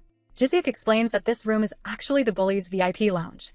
We get a flashback to the good old days where the cool kids smoked in here while Jiseok swept up their cigarette butts and got beaten up for breathing too loudly. And where are the teachers, you ask? Oh, they know. In the flashback, a teacher screams at Jiseok about the fire hazard and orders him to clean it again, completely ignoring the fact that students are treating the school like a smoky dive bar. The incompetence of the faculty in this webtoon truly deserves its own award category. Back in the present, Jiseok realizes Daejin is not listening to his tragic backstory at all. Instead, she is revolutionizing the sport of cleaning. She is using the broom like a golf club to smack footballs directly into the basket with terrifying accuracy. Jiseok watches her, thinking that maybe being stuck here with her isn't so bad, and hopes this is his chance to finally become friends. Our girl declares she is truly trying all sorts of new experiences, calling herself the greatest sportswoman in Joseon, while wielding a dust sweeper. Meanwhile, out in the hallway, Seon is walking to practice when he notices that Songa is alone today. He spots the Tier 2 crew, the girls who want to take over, looking very determined and whispering that Songa is finished.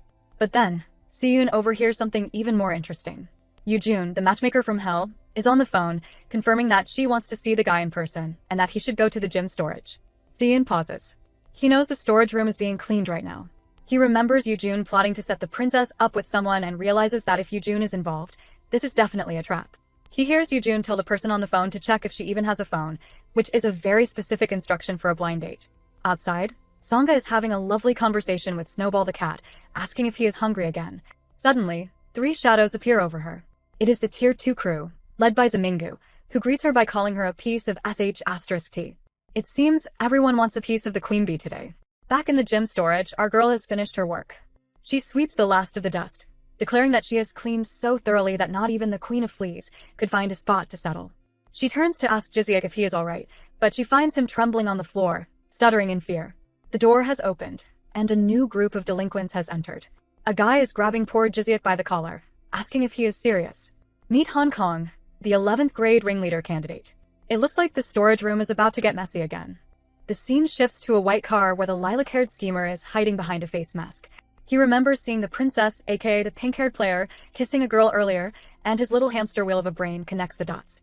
He assumes the girl involved was dating Hong Kong, the terrifying 11th grader, and decides to stir the pot.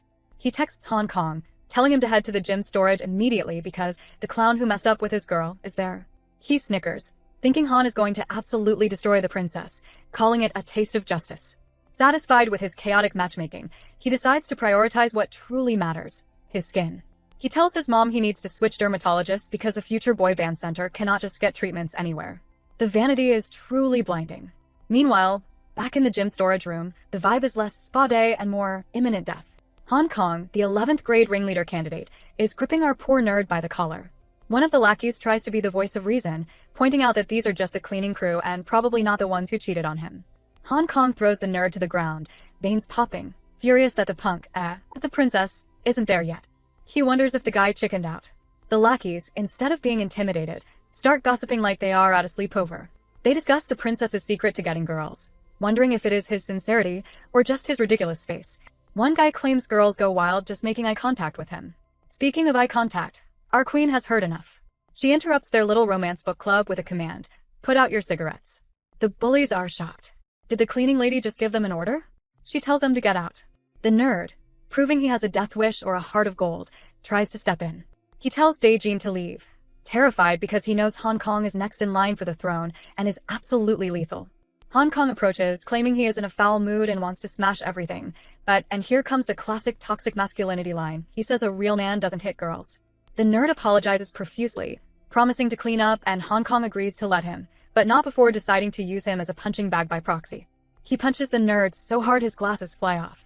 As the poor boy tumbles to the floor, Hong Kong mocks him for wiggling and steps on his glasses, crushing them. He calls him disgusting for being a nerd, which is rich coming from a guy whose personality is anger issues.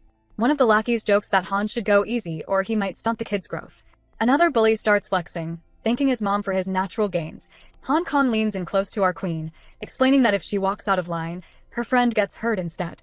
He turns to his buddies, lamenting that kids these days have no fear. But he makes the fatal mistake of turning his back on royalty. Dae-jin cuts him off, saying, "Actually, I don't," and launches herself into the air. She is holding the broom like a spear, ready to deliver divine punishment from above. While our queen is about to commit a felony with cleaning equipment, we shift to the outdoor drama. Songa, the blonde psycho, is still dealing with the Muji middle school trio. The girl in the colorful shirt, So-min, greets her with a friendly, "You piece of sh*t." Songa stares at her blankly, pretending to process who she is, before hitting her with the "Oh, great to see you, old classmate" routine. She slides her ring off her finger and sets it aside, which is the universal sign for "I am about to throw hands." She asks if So-min forgot their deal to stay out of her sight, and prepares to slap her. But So-min blocks it. She pushes Songa against the wall, pressing her arm against Songa's neck. So-min admits she has been avoiding the alliance meetings out of fear, but now that she sees Songa up close, she realizes the queen bee isn't that special. She declares that Songa is done and threatens to gouge her eyes out. So-min fumbles in her pocket and pulls out a pair of scissors. A bit extreme for a schoolyard fight, but okay. Songa, instead of screaming, starts laughing. She mocks So-min for bringing a weapon for revenge, and then compliments her hair like a total creep. So-min curses at her but is visibly terrified. In her moment of hesitation, she loses her grip on the scissors. Songa, being the absolute psychopath she is, grabs So-min's hand and points the scissors directly at her own eye. She challenges So-min, "Do it. Stab me." So-min tries to pull back, but Songa is holding her in place with terrifying strength. The scissors slip and fall to the ground. So-min screams, asking what the hell she is doing. Songa slaps her across the face, disappointed by the pathetic performance. Songa delivers a brutal monologue, telling So-min she will always be a shadow because she is gutless and broke-ass trash. She puts her ring back on, declaring they are different down to their DNA and advising So-min to stay invisible. But So-min snaps. She starts laughing like a maniac. She says, "F***ck whatever. I know all about your precious DNA. You really are different from us, aren't you?" She giggles, but Songa's expression goes from mean girl to serial killer instantly. Her eyes dart to the scissors on the ground as she asks So-min what she means by that. It seems the DNA comment hit a nerve. Finally, we see Si-yin, the uniform guy, sprinting through the hallway like he is late for a flight. He is thinking about the 3 girls who went to jump Songa and Yoo-jun's shady phone call about the gym storage. He realizes he left the sheep in the wolf's den and rushes to intervene. "Run, mad dog, run." We are back on the ground with our favorite punching bag, Jizyuk. He is currently having an existential crisis, realizing he has never been strong a single day in his life. He introduces himself to the floor tiles, accepting his fate as a loser and an errand boy. But inside his head, it is a different story. He flashes back to his sweet mom hugging him and calling him my prince. She tells him he is the most amazing person in the whole world. Oh, the tragedy. If only she knew that at school, her prince is basically a human footstool. He remembers a delightful memory where the ginger-haired bully used his face as a coloring book, drawing on him and forcing him to call him master. The bully slapped him for not laughing, teaching him that servants must always keep a cheerful face. Seriously, does this school not have a single adult employee? Is the principal a potted plant? Back in the grim reality, Jizyuk realizes that even without the usual suspects, there is an endless supply of jerks waiting to take a swing at him. He is tumbling on the floor while the bullies roast him for being a weakling and a disgusting nerd. To add injury to insult, Hong Kong steps on his glasses, crushing them. Jizyuk is crying, frantically fumbling around blindly because he cannot see a thing. He realizes this is his third pair of glasses this year and wonders how he is going to explain this to his mom. At this point, Jizyuk, maybe invest in contacts. Or a helmet. Suddenly, Hong Kong gets right in our queen's face. He asks if she saw what just happened, threatening that if she steps out of line, her friend gets hurt instead. He turns to his lackeys, shaking his head and saying kids these days have no fear. But our girl has had enough of his monologue. She interrupts him with a calm, "Actually, I don't," and launches herself into the air like a heat-seeking missile. She swings the broom with monstrous force, aiming to crack his skull. Jizyuk watches in horror, asking why she keeps giving him hope when he is too scared to use it. Hong Kong barely manages to dodge at the last second, admitting she actually caught him off guard. The other bullies are scandalized. They cannot believe a 10th grader had the audacity to attack them while they were peacefully smoking illegal cigarettes. Hong Kong is furious. He yells at them to shut up, complaining that girls never listen. He drops his cigarette and decides it is time for a lesson. He repeats his "I don't hit girls" mantra, which is basically code for "I am going to beat up the defenseless nerd instead." He aims a punch at Jizyuk. Jizyuk closes his eyes, ready to accept his fate, but our queen intervenes. She grabs Jizyuk by the neck, not exactly gentle, but we move and suggests, "How about you hit him this time?" Jizyuk is confused and terrified, thinking no way. But he doesn't have a choice. Daejin physically maneuvers him like a puppet, pulling him out of the way of Han Kang's punch. Hong Kong is shocked that the nerd dodged, but before he can process it, our girl warns Jizyuk that a kick is coming. She yanks Jizyuk by the collar again, dodging the kick. She tells him to relax and wait for it. It is like a violent dance lesson. She pulls him around one last attack and shouts, "Now." Hong Kong is baffled by her speed, and in that split second of confusion, Jizyuk's hand flies out. He actually slaps the bully. Okay, it was a weak, non-damaging slap that looked more like a caress, but it counts. Immediately, Jizyuk starts sweating and trembling, regretting his life choices. Hong Kong is enraged, winding up a punch and screaming, "You little." But our queen steps in and delivers a real hit, kicking the bully square in the face. The other bullies scream, "You're dead, bitch," and rush her. Jizyuk begs her to run, saying they can't take on 3 of them. But our girl stands her ground. She declares, "I cannot. We have more trash to clean up here." The cleaning lady has spoken. We shift scenes to the outdoor drama, where Somin is laughing like a maniac. She thinks she has rattled Sangha with that comment about her mom. Her friends are confused, wondering if they won, and then they start laughing too, because peer pressure is a powerful drug. Somin doubles down, saying Sangha is nothing like them, down to her DNA. She warns Sangha to watch her back. But Sangha cuts her off with a terrifyingly calm question. "Somin, you've heard me?" Somin thinks she really got under Sangha's skin and decides to quit while she is ahead. She calls Sangha a weirdo and beckons her squad to leave, planning to gossip about Sangha's family secrets at the internet cafe. But Sangha isn't letting them walk away. She notes that Somin just couldn't help crossing the line. She offers some advice. If you're going to hurt someone, you better be ready to risk your own life. Somin turns around, confused, just in time to see Sangha sprinting at her with scissors.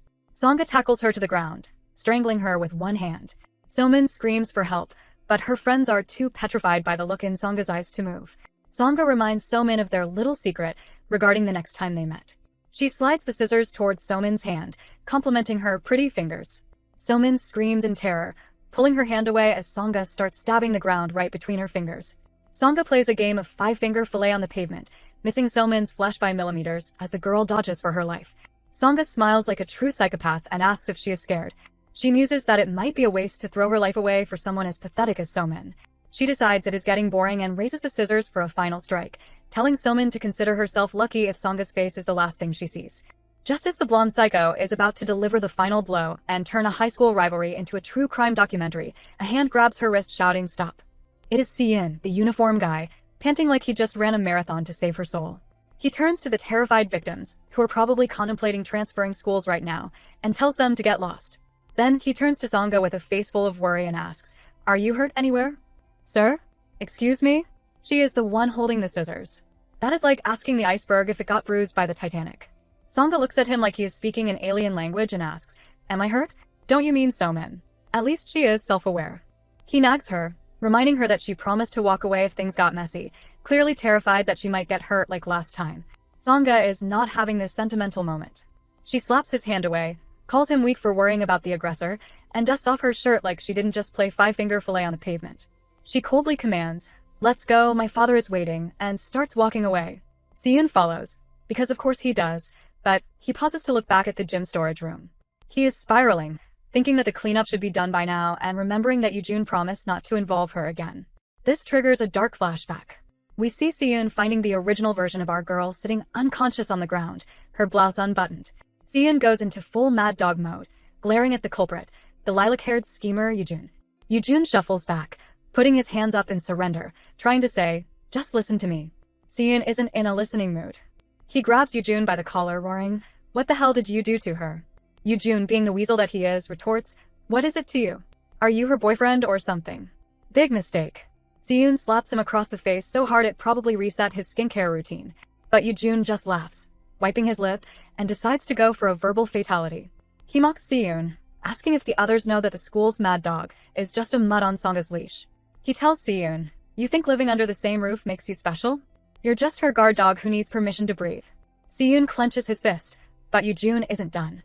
He applies lip balm to his split lip, because priorities, and drops the bomb. "Sangha doesn't like you. She told me herself." To her, "You're nothing but her emotional trash can." That hits a nerve. Cian punches the wall right next to Yujun's expensive face, putting a crater in the concrete. He tells Yujun to get lost before he messes him up for real. As Yujun scampers away, Cian looks back at the unconscious girl, cursing that piece of it *T. Back in the present, Cian is walking next to Sangha, deep in thought when she notices that it is raining. Cian immediately snaps out of it, agreeing, and covers her head with his hand to shield her from the water, because she hates getting wet. Even after she treats him like dirt, the guard dog instincts are strong. Meanwhile, walking in the opposite direction toward the gym, we see the pink-haired princess singing cheerfully to himself. He arrives at the gym storage door and grabs the handle. But then his toxic player brain kicks in. He decides to let go, thinking mischievously, "Maybe not. Maybe I should keep her on edge a little longer." We take a detour down memory lane to a snowy day in the Joseon era, where a tiny, fierce version of our queen is begging her father to teach her the secret to being the absolute best. Her father hits her with the classic "know your enemy and know yourself" speech, warning her that she isn't ready just because she beat up some trainees. He lays down the 4 pillars of combat. Mastering the body's movements is the key to victory. We see our girl sparring with a swordsman, mentally checking off these principles. She uses courage to hold her ground and strength to push back his blade. She tries for precision, aiming for a strike, but misses by a hair. And finally speed, where she succeeds, but loses her hair ribbon to her opponent's blade.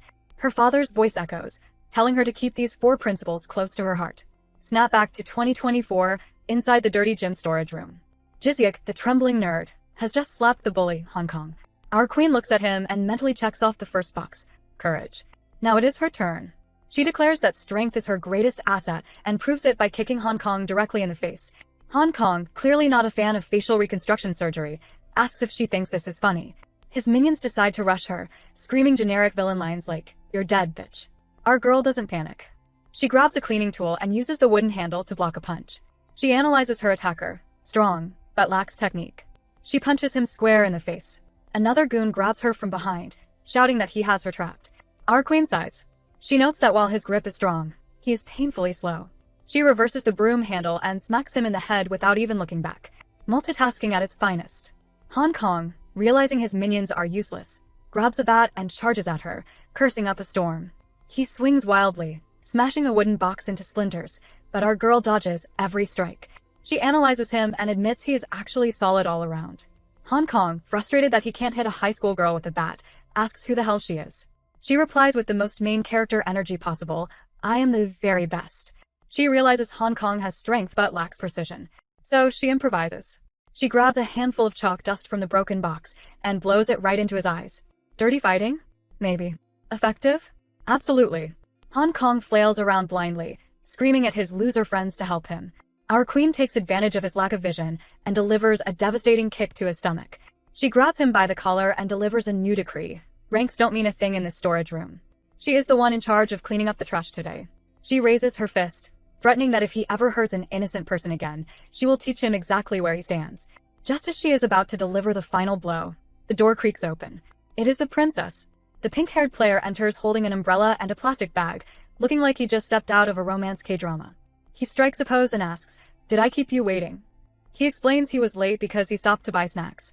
Our queen stares at him, utterly confused. "Read the room, buddy. We are in the middle of an execution here." Meanwhile, miles away in a sleek black car, Sian, the uniform guy, is riding with Songa and his father, who is driving. The father is weirdly happy that Siyun skipped training, because it means he gets to see his son's face for once. He mentions it is raining and asks if they brought umbrellas. Siyun says no, but his mind is elsewhere. He's pulled into a heartbreaking flashback involving the original Daejin. In the memory, she wakes up with his jacket wrapped around her. She thanks him, admitting it is the first time she has had a real conversation in ages. But then she drops the truth bomb. She tells him she knows he only helps her to protect Songa's reputation, not because he cares about her. She begs him to stop saving her. Why? Because she likes him, and his kindness is only hurting her more. She asks him to promise not to help her again, and the Siyun of the past agreed. Back in the present, Siyun is tortured by this memory. He realizes he cannot keep that promise. He tells his father to stop the car immediately.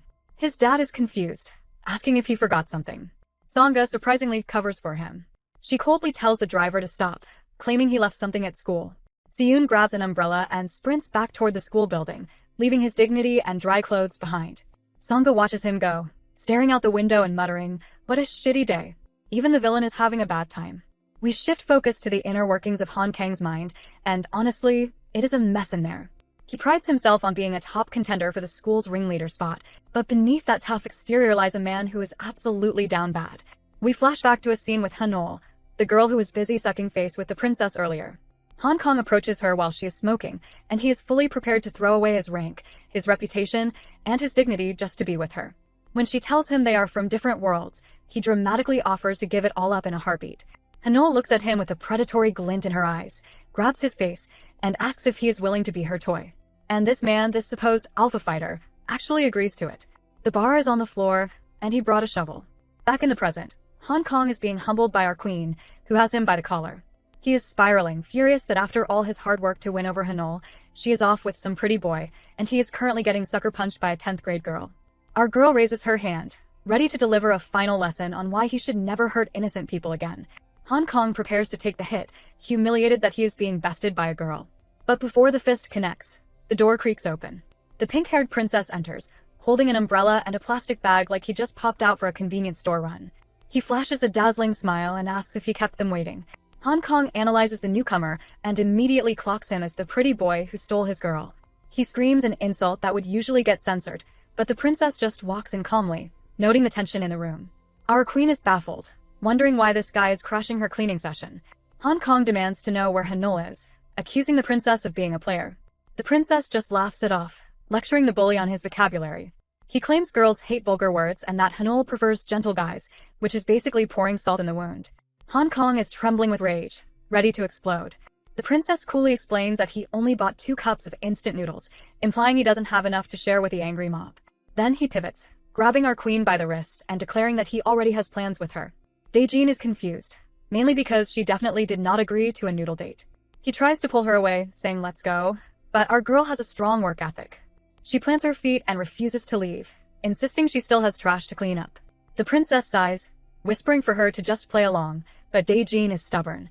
Hong Kong realizes they are making a fool of him and orders his minions to grab them. The bullies charge forward.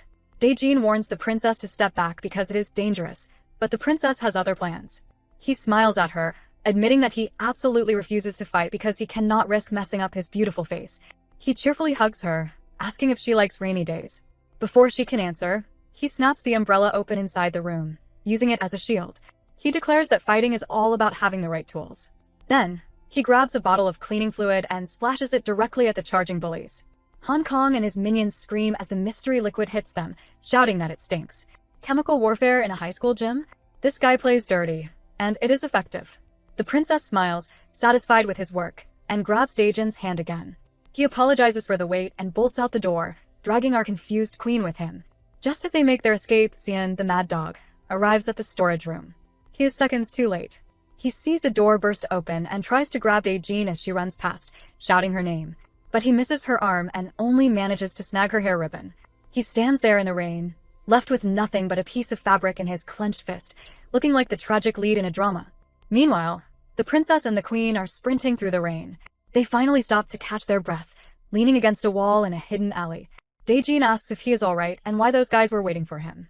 The princess shushes her with a playful finger to his lips, claiming he can't help being so popular that even guys want a piece of him. He leans in close, whispering that people in movies always get caught when they let their guard down. Daejin stares at him, completely missing the flirtatious cue. She goes up on her tiptoes to whisper back, looking incredibly serious. She asks him a question that has been weighing on her mind. How did a princess end up in a man's body? She genuinely believes that, like her, he is a royal soul trapped in a modern body because of his nickname. The princess stares at her for a second, then bursts out laughing and blushing, thinking she is just being adorably weird. Oh, the misunderstandings are just beginning. The pink-haired princess bursts out laughing at Daejin's question. He leans against the wall, striking a pose, and clarifies that he is definitely not a girl inside a man's body. In fact, he claims to be as manly as they come.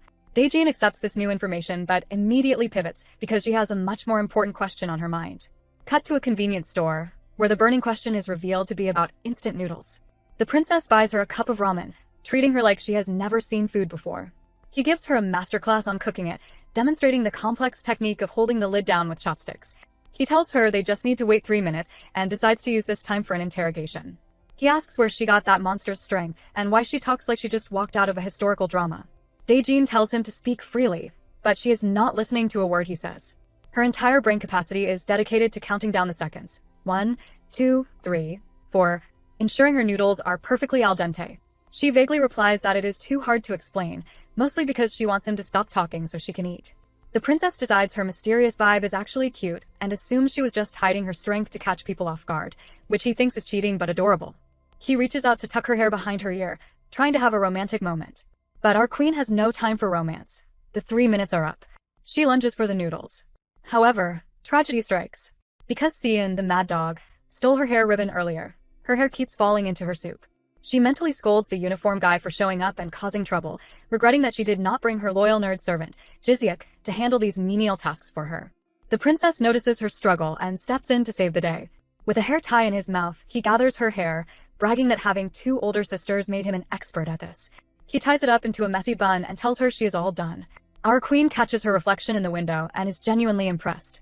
She concludes that in a past life, this boy must have been a legendary courtesan who made countless men weep with his skills. While she happily slurps her ramen, the princess watches her, poking her cheek and wondering why Yujun hates someone this adorable. He is clearly charmed, completely unaware that she thinks he used to be a professional seductress. We shift scenes to a luxury bathroom where Songa, the blonde psycho, is soaking in a tub and reflecting on the past. We flash back 2 years to Muji Middle School. Even back then, Songa was the main character. Girls whispered about her celebrity looks, debating whether she took weird supplements or was just naturally skinny. They marveled that she had followers despite not even using social media. But of course, there is always a hater. Enter Somin, the girl from the recent scissor incident. In the past, she was just as bitter, mocking Songa for finally getting online and calling her suspicious. Her friends defend Songa, mentioning she ranks 3rd in the whole school, but Somin is having none of it. Somin claims to know a dirty secret she heard from her mother. She tells the group that Songa's mom worked at a sleazy bar flirting with men. The jealousy is radiating off her in waves. She decides to confront the queen bee directly. Somin walks up to Songa, taps her on the shoulder, and loudly asks if her mother taught her those tricks to get guys to like her. The classroom goes quiet. Songa pauses, absorbing the insult. She does not scream. She does not cry. She simply looks at Somin and issues a terrifying command. To the roof. Now. Class is in session and the lesson is pain. Somin finds herself standing on the roof, which is the universal high school location for bad things are about to happen. She is fuming because Songa dragged her up here and then proceeded to ignore her for 10 minutes straight just to smoke. Somin is sweating bullets in the sun, terrified of getting a breakout, while marveling at how Songa's skin remains flawless despite her nicotine habit. Life is truly unfair. Songa finally speaks, telling Somin to continue her little story because it was entertaining. Somin decides to double down on her death wish. She assumes Sangha brought her up here to keep the mom worked at a bar rumor quiet. Emboldened by her own delusion, Somin clenches her fist and delivers an ultimatum. Starting tomorrow, Sangha will be her personal maid. She demands snacks, lunch delivery, and total obedience in exchange for keeping her mouth shut. She thinks she is doing Sangha a favor. Oh honey. Sangha trembles and Somin smirks, thinking she has rattled the queen bee. She turns to leave, declaring, "We're done, I'm out." But Sangha calls her back. Sangha asks if Somin has any clue how many people like her she has dealt with. She tosses her cigarette and drops a lore bomb that sounds like the plot of a generic action movie. She claims she was kidnapped at 7 because she was too pretty to resist, and then grabbed off the street later by creeps wanting her grandpa's money. According to her, being rich and beautiful makes her fair game. She asks Somin if she can even imagine that level of drama. Somin, rightfully confused, asks what her point is. Sangha laughs, a chilling sound, and asks what Somin thinks happened to those kidnappers. She implies they aren't alive anymore and mocks the idea of a victim worrying about her captors. She warns Somin not to give her a reason to worry about her, because Somin is the type who practically begs for trouble. Somin starts to realize she might be in over her head. Sangha decides to be generous and share a secret since Somin was brave enough to show up. She reveals that her mom died giving birth to her, so the bar hostess rumor is dead on arrival. She whispers that Somin is the only one who knows this, making it their little secret. Then, Sangha gets creepy. She touches Somin's hair, complimenting how soft it is. Somin freaks out, slapping Sangha's hand away and trying to leave. But Sangha isn't done. She grabs Somin by the ponytail and says, "I told you my secret, so you owe me something too." Somin screams for her to let go, but Sangha just says, "Next time is real," and snip. With a single motion of the scissors she apparently had on hand, Sangha chops off Somin's ponytail. Somin stares in horror at her beautiful hair lying on the floor. Sangha casually warns that if Somin acts like they are equals again, she will cut off something else. Back in the present, Sangha looks at her ring, reminiscing about that moment. She compares Somin to Daejin, noting that at least our queen was interesting and had a mind of her own. She flashes back to the original Daejin, broken and beaten on the floor, still pleading with Sangha to stop because this isn't who you are. Sangha laughs at the memory while relaxing in her bathtub, completely unbothered by her villainy. The scene shifts to Yoojun, the lilac-haired idol wannabe, who is humiliating himself by doing a TikTok dance challenge. He is trying to convince himself that everything is fine and that Hong Kong probably destroyed the princess by now.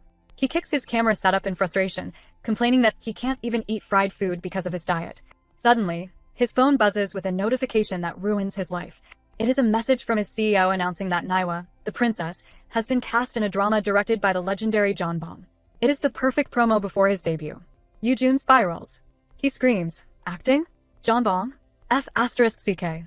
He has a flashback to hearing people praise the princess's flawless face, realizing that the guy didn't get a single scratch in the fight. Yoojun is furious. He calls his CEO, screaming about betrayal. He claims things were supposed to happen in order and that he was the one prepared to act, while the princess can't act to save his life. The CEO hits him with a brutal reality check. He asks what Yoojun has that is better than the princess. Yoojun claims he has more followers, but the CEO shuts him down, saying that is only because the princess doesn't use social media. Then comes the knockout blow. The CEO tells Yoojun, "Your looks are average, your challenges are average. Mediocre nobodies never get anywhere in this industry." He adds that they don't even need his dad's money anymore because his sponsorship is nothing special. He hangs up, leaving Yoojun frozen in devastation. Yoojun collapses, sobbing and screaming that he won't let them get away with this. It seems the plan B just went up in smoke. Our girl is staring at the small, rectangular device in her hand like it is an alien artifact. It feels heavy, and she admits she has never seen anything quite like this before. The pink-haired princess, who is currently recovering from the chaos with a bowl of instant noodles, leans over and casually suggests she should hand it over, so he can save his number. He flashes a charming grin, telling her she will need his contact information so she can rescue him next time and buy him ramyeon as a treat. He even invites her to his place, claiming he makes a killer ramyeon. That is clearly a pickup line, but our Joseon queen has very specific priorities. She looks him dead in the eye and asks the most important question of all. Does he put eggs in his ramyeon?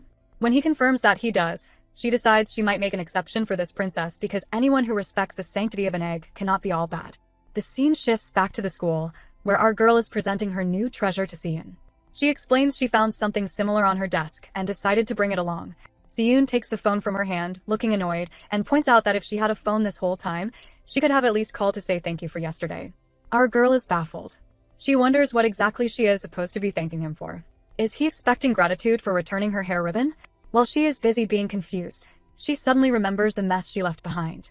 She realizes she completely trashed the gym storage room while teaching those bullies a lesson in manners. Panic sets in. She tells him she needs to hurry back and check on the carnage. But Siyun stops her. He nonchalantly mentions that he already cleaned it up and did everything himself. Our girl looks at him annoyed. She thinks about how he is always hovering around and insists she does not require his help. But deep down, her royal honor code kicks in. She realizes she is indebted to him once more. She laughs awkwardly, thanking him, but internally she is seething because she truly does not wish to owe this man a single thing. Siyun, ever the opportunist, tells her that if she is that grateful, she can buy him a snack. Next thing we know, we are in the garden for a very low-budget date. Our girl has bought a double popsicle, the kind you have to split in half. She is struggling to break it, twisting and turning it with zero success. Siyun watches her struggle and asks if she is broke, wondering why she only bought one to share. Our girl is offended. She thinks to herself that she needs to save the rest of her money to buy jerky, because protein is essential for a warrior. She tries to break the popsicle again, but it refuses to yield. Siyun sighs, takes it from her, and snaps it easily. However, the split is tragically uneven.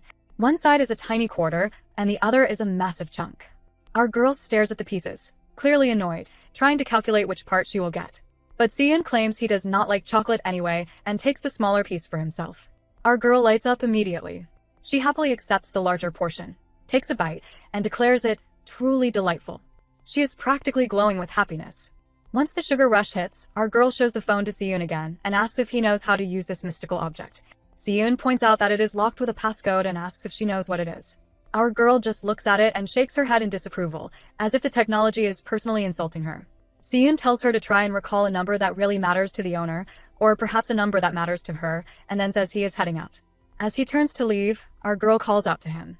She asks him if they used to be close, to which he answers that kind of. He tells her that she followed him around all the time, calling her high maintenance and, honestly, kind of a pain. He suggests it might be better that she lost her memories after all. Siyun leaves, and our girl thinks this is wonderful. She bought him a snack, so the debt is paid. They are done now. She vows not to owe him anything ever again. Watching from the window, we see Sangha. She asks Yujun where Park's phone is. Yujun, the lilac-haired schemer, is currently having a meltdown. He slams his fist onto a table, ranting about the pink-haired princess. He is furious that the princess is making his acting debut before him, claiming it makes no sense because there is supposed to be an order to these things. Yujun complains that they are not even allowed to date or have phones, yet the princess is out there living his best life. He mentions something about the princess dating someone, completely losing his mind over the unfairness of it all. Sangha, who literally could not care less about his idol drama, shows him something on her phone screen. She asks him a chilling question. How much do idols earn more than what your life's worth? Yujun freezes, sweating bullets. He stammers that this is his whole life and his dream. Sangha looks at him with dead eyes and warns him that if he is not careful, he will end up somewhere shady instead of in the spotlight.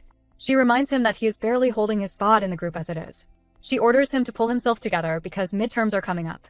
She tells him to deal with this mess so he can focus on studying. Her final command is simple and terrifying. Bring her the bell around Daejin Park's neck, or bring her Daejin herself. It is his choice. The scene shifts to the Forbidden Lands known as the 12th grade hallway. A sign clearly screams no entry for underclassmen, but Yujun, our lilac-haired idol wannabe, struts right past it. Apparently, school rules are just suggestions for people with this much hair gel. He is absolutely fuming, cursing Sangha for treating his private life like a tabloid headline. He bites his nails, spiraling into a full villainous monologue. He cannot understand why she is playing four-dimensional chess with Trashcan Park when they could just wipe the alliance clean or force a surrender. He steps into the senior girls' classroom on purpose, but immediately regrets it. The vibe is not High School Musical. It is Shark Tank. He thinks an all-girls class feels way scarier, and he is not wrong. The energy is lethal. The senior girls immediately spot fresh meat. They start gossiping, cooing over the cute 10th grader, and debating if they should bring him in like a stray puppy. But Yujun ignores the fan club because he has eyes only for one specific predator. We see Hanol, the girl the pink-haired princess was supposedly dating, sitting there and clutching her phone like she wants to crush it into dust. She growls that she smells a guy in here. She has been spamming the princess with angry texts asking where he is and reminding him that she pays him more than anyone else. Yikes.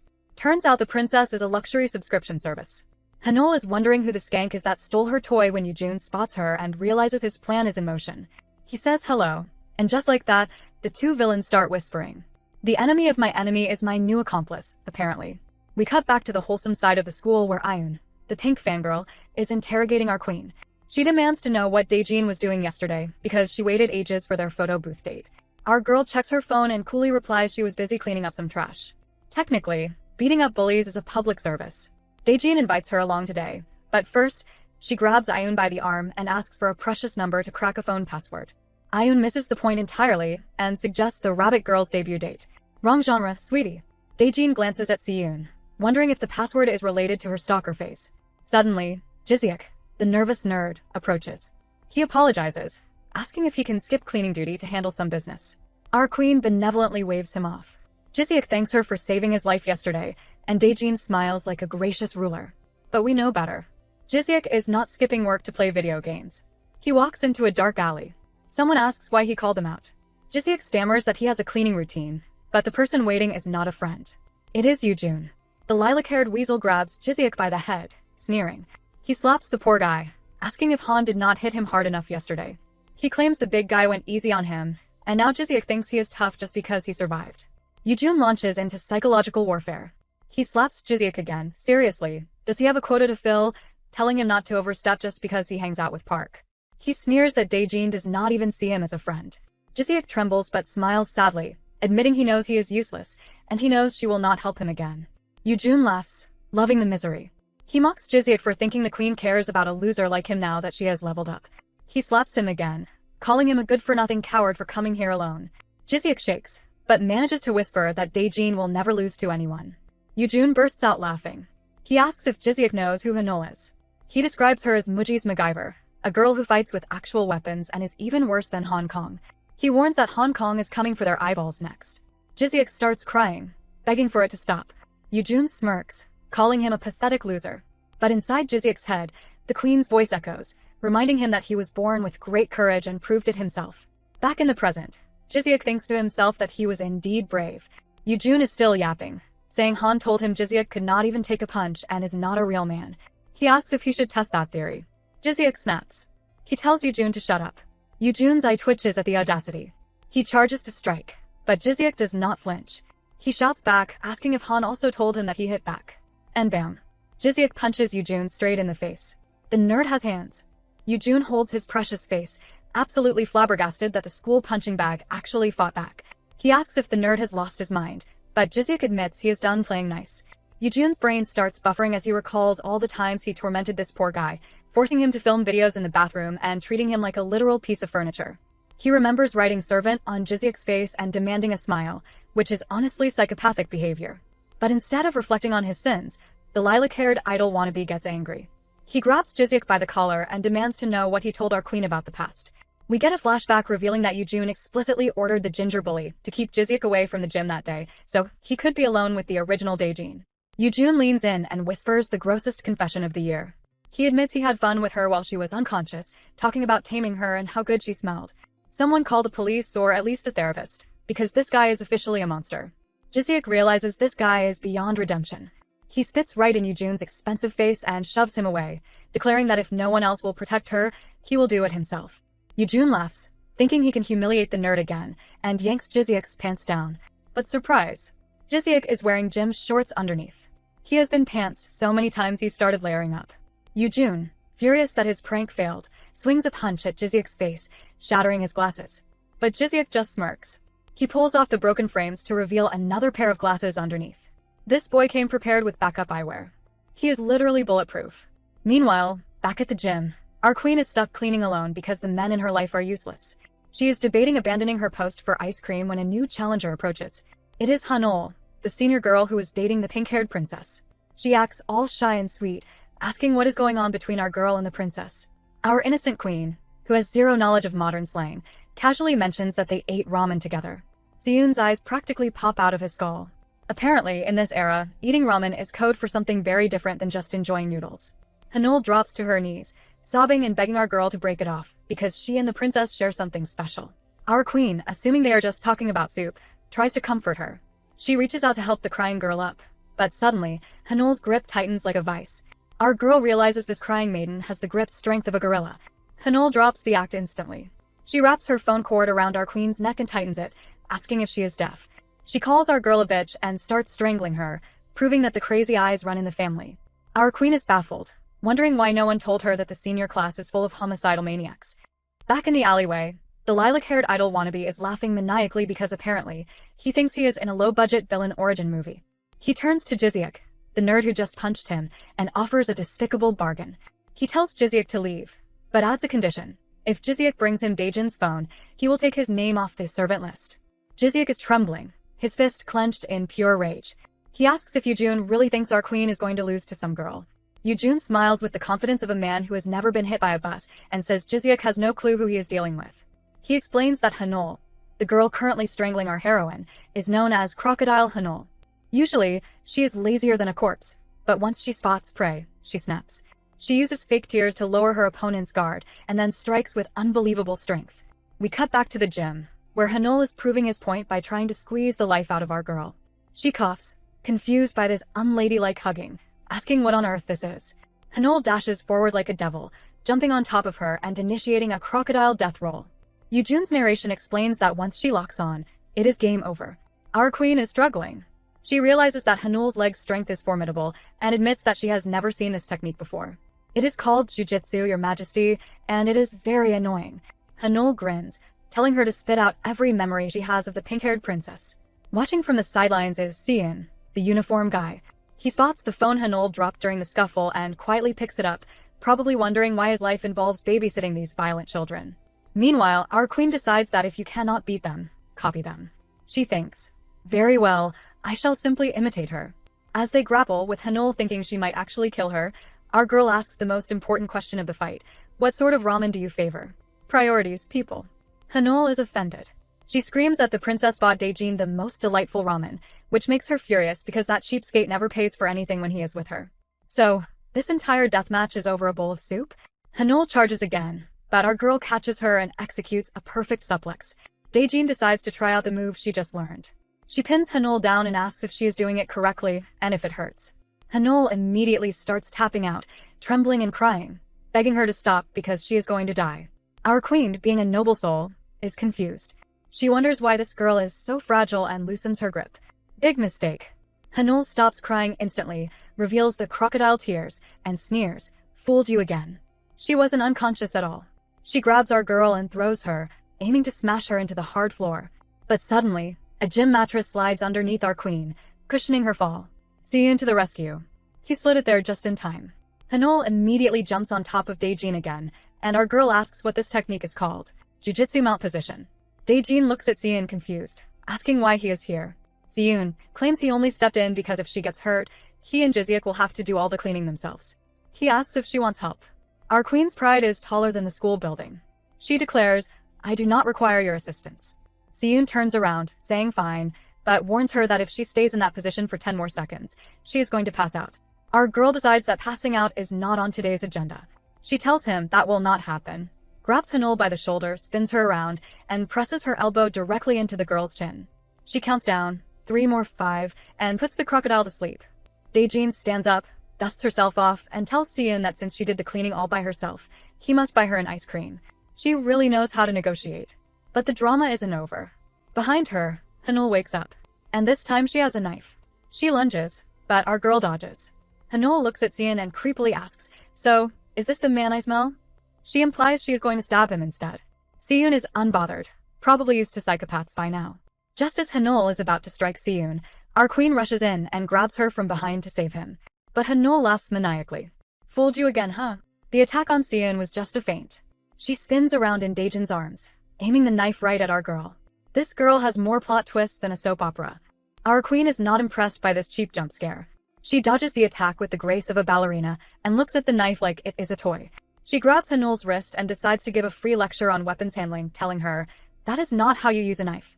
I will show you the proper way. Daejin admits that the hardest part of this fight isn't the technique, it is the restraint. She laments that her greatest challenge is being gentle with these children, so she doesn't accidentally send them to the afterlife. With a sigh of resignation, she disarms Hanol, hits her in the chest with her palm, and delivers a knee to the chin. She calculates the force perfectly to knock her out without killing her, because murder is so messy on a school transcript. Just like that, the crocodile is out cold for good. With the threat neutralized, our girl turns to Seon and immediately demands her reward. It seems you'll be treating me to ice cream after all. Seon looks confused, but then his eyes drift down and he instantly turns beet red. It turns out Hanol's knife did manage to slice something, our queen's shirt.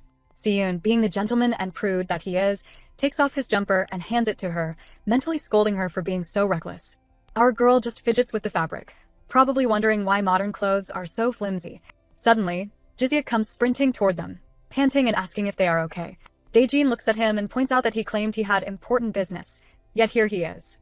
Siyun is more concerned with Jizyuk's disheveled outfit, but the nerd is just relieved they are alive. Our girl seizes the moment and grins, declaring, "Let us grab some ice cream together."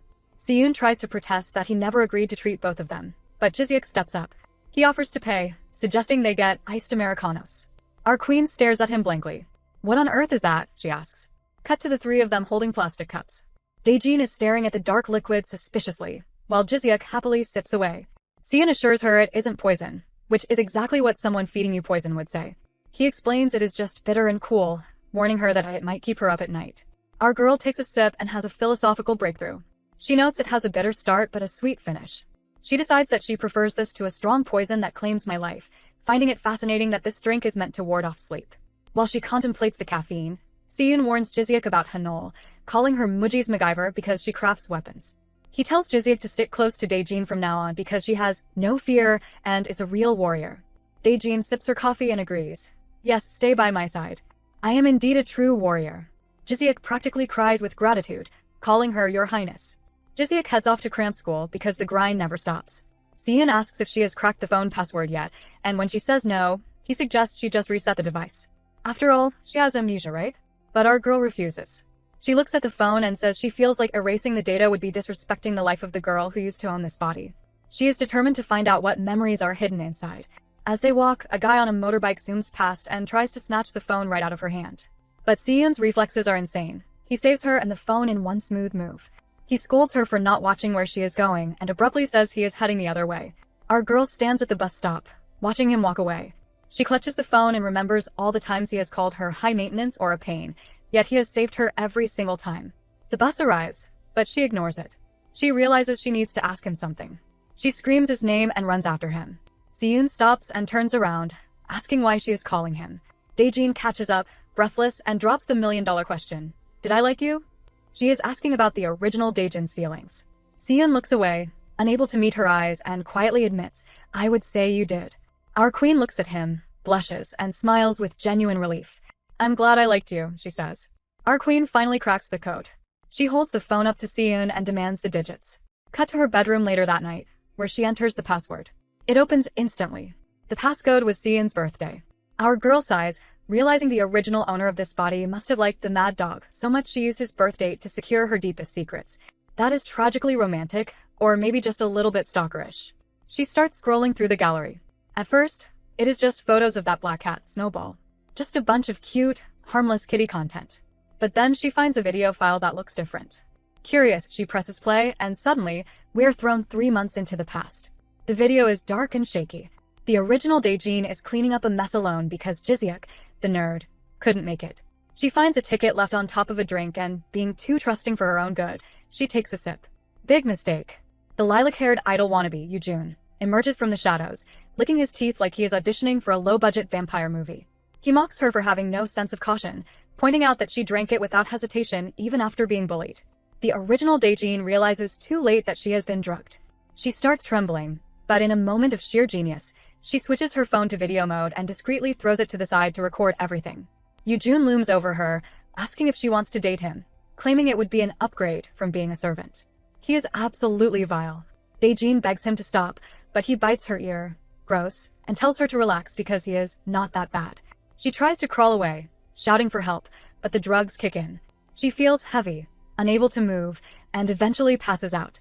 Yoojun, seeing her unconscious, opens her shirt and says, "Already out cold? Perfect." Snap back to the present. We are in the school hallway. Jizyuk is staring at his phone, thumb hovering over the upload button. Yoojun sneaks up behind him and smacks him, asking if he brought the phone. He mocks Jizyuk, calling him a coward and noting that he looks too fine for someone who should have been beaten up. But Jizyuk doesn't flinch this time. He looks Yoojun dead in the eye and says, "I am not a coward anymore." Yoojun is frustrated, ignoring the character development, and demands the phone, reminding Jizyuk that he has a beating scheduled with Hong Kong later. But then the atmosphere shifts. Students around them start whispering, "Isn't that Yoojun? Is this real?" He is totally screwed now. Someone calls him a disgusting piece of trash and questions how an idol trainee could do something like this. Yoojun starts sweating. He looks around asking, "How much does it show?" He assumes they are talking about the assault on Daejin. He grabs Jiseok, screaming that it doesn't matter, asking how much got uploaded. He realizes the trash can must have recorded him back then. Yoojun watches the video on Jiseok's phone in horror. He thinks about the laws regarding sexual assault and uploading non-consensual content, terrified that his career is over. He prays that it didn't go too far. And then, the video reveals the twist of the century. In the recording, Yoojun is hovering over the unconscious Daejin, ready to enjoy himself. But suddenly, he stops. He looks at her with zero interest and says, "I can't do this. There is nothing about this that excites me." He pulls back muttering, "I guess girls just aren't for me. I thought I'd at least give it a shot." He pulls out his own phone, and the camera captures his lock screen. It is a picture of him with another guy, followed by a text that says, "I miss you. I love you, Seo-han." So, the lilac-haired schemer isn't just a villain. He is a villain who drugged a girl just to test if he was straight. He failed the test, but thankfully, our girl was spared the worst of it. The lilac-haired idol wannabe is sprinting down the hallway, sweating bullets. He realizes the video of his failed assault has been uploaded without his permission, which is ironic considering he never asked for permission to assault anyone. He is spiraling, praying that it wasn't Daejin who posted it, but let's be real, karma has his address now. We flash back 30 minutes to see how this PR nightmare began. Our queen shows the incriminating video to Jiseok. The nerd watches it, trembling with rage, and vows to never forgive Yoojun. He tells Daejin to leave it to him because he wants to help. Jiseok picks up the phone and decides to give Yoojun exactly what he always wanted: fame. He uploads the clip, and within minutes, Yoojun hits #1 on the trending searches, beating out Old Mala Soup and Today's Lunch. Congratulations, you are officially more viral than Soup. Back in the present, Yoojun storms into the gym, screaming Daejin's name like a lunatic.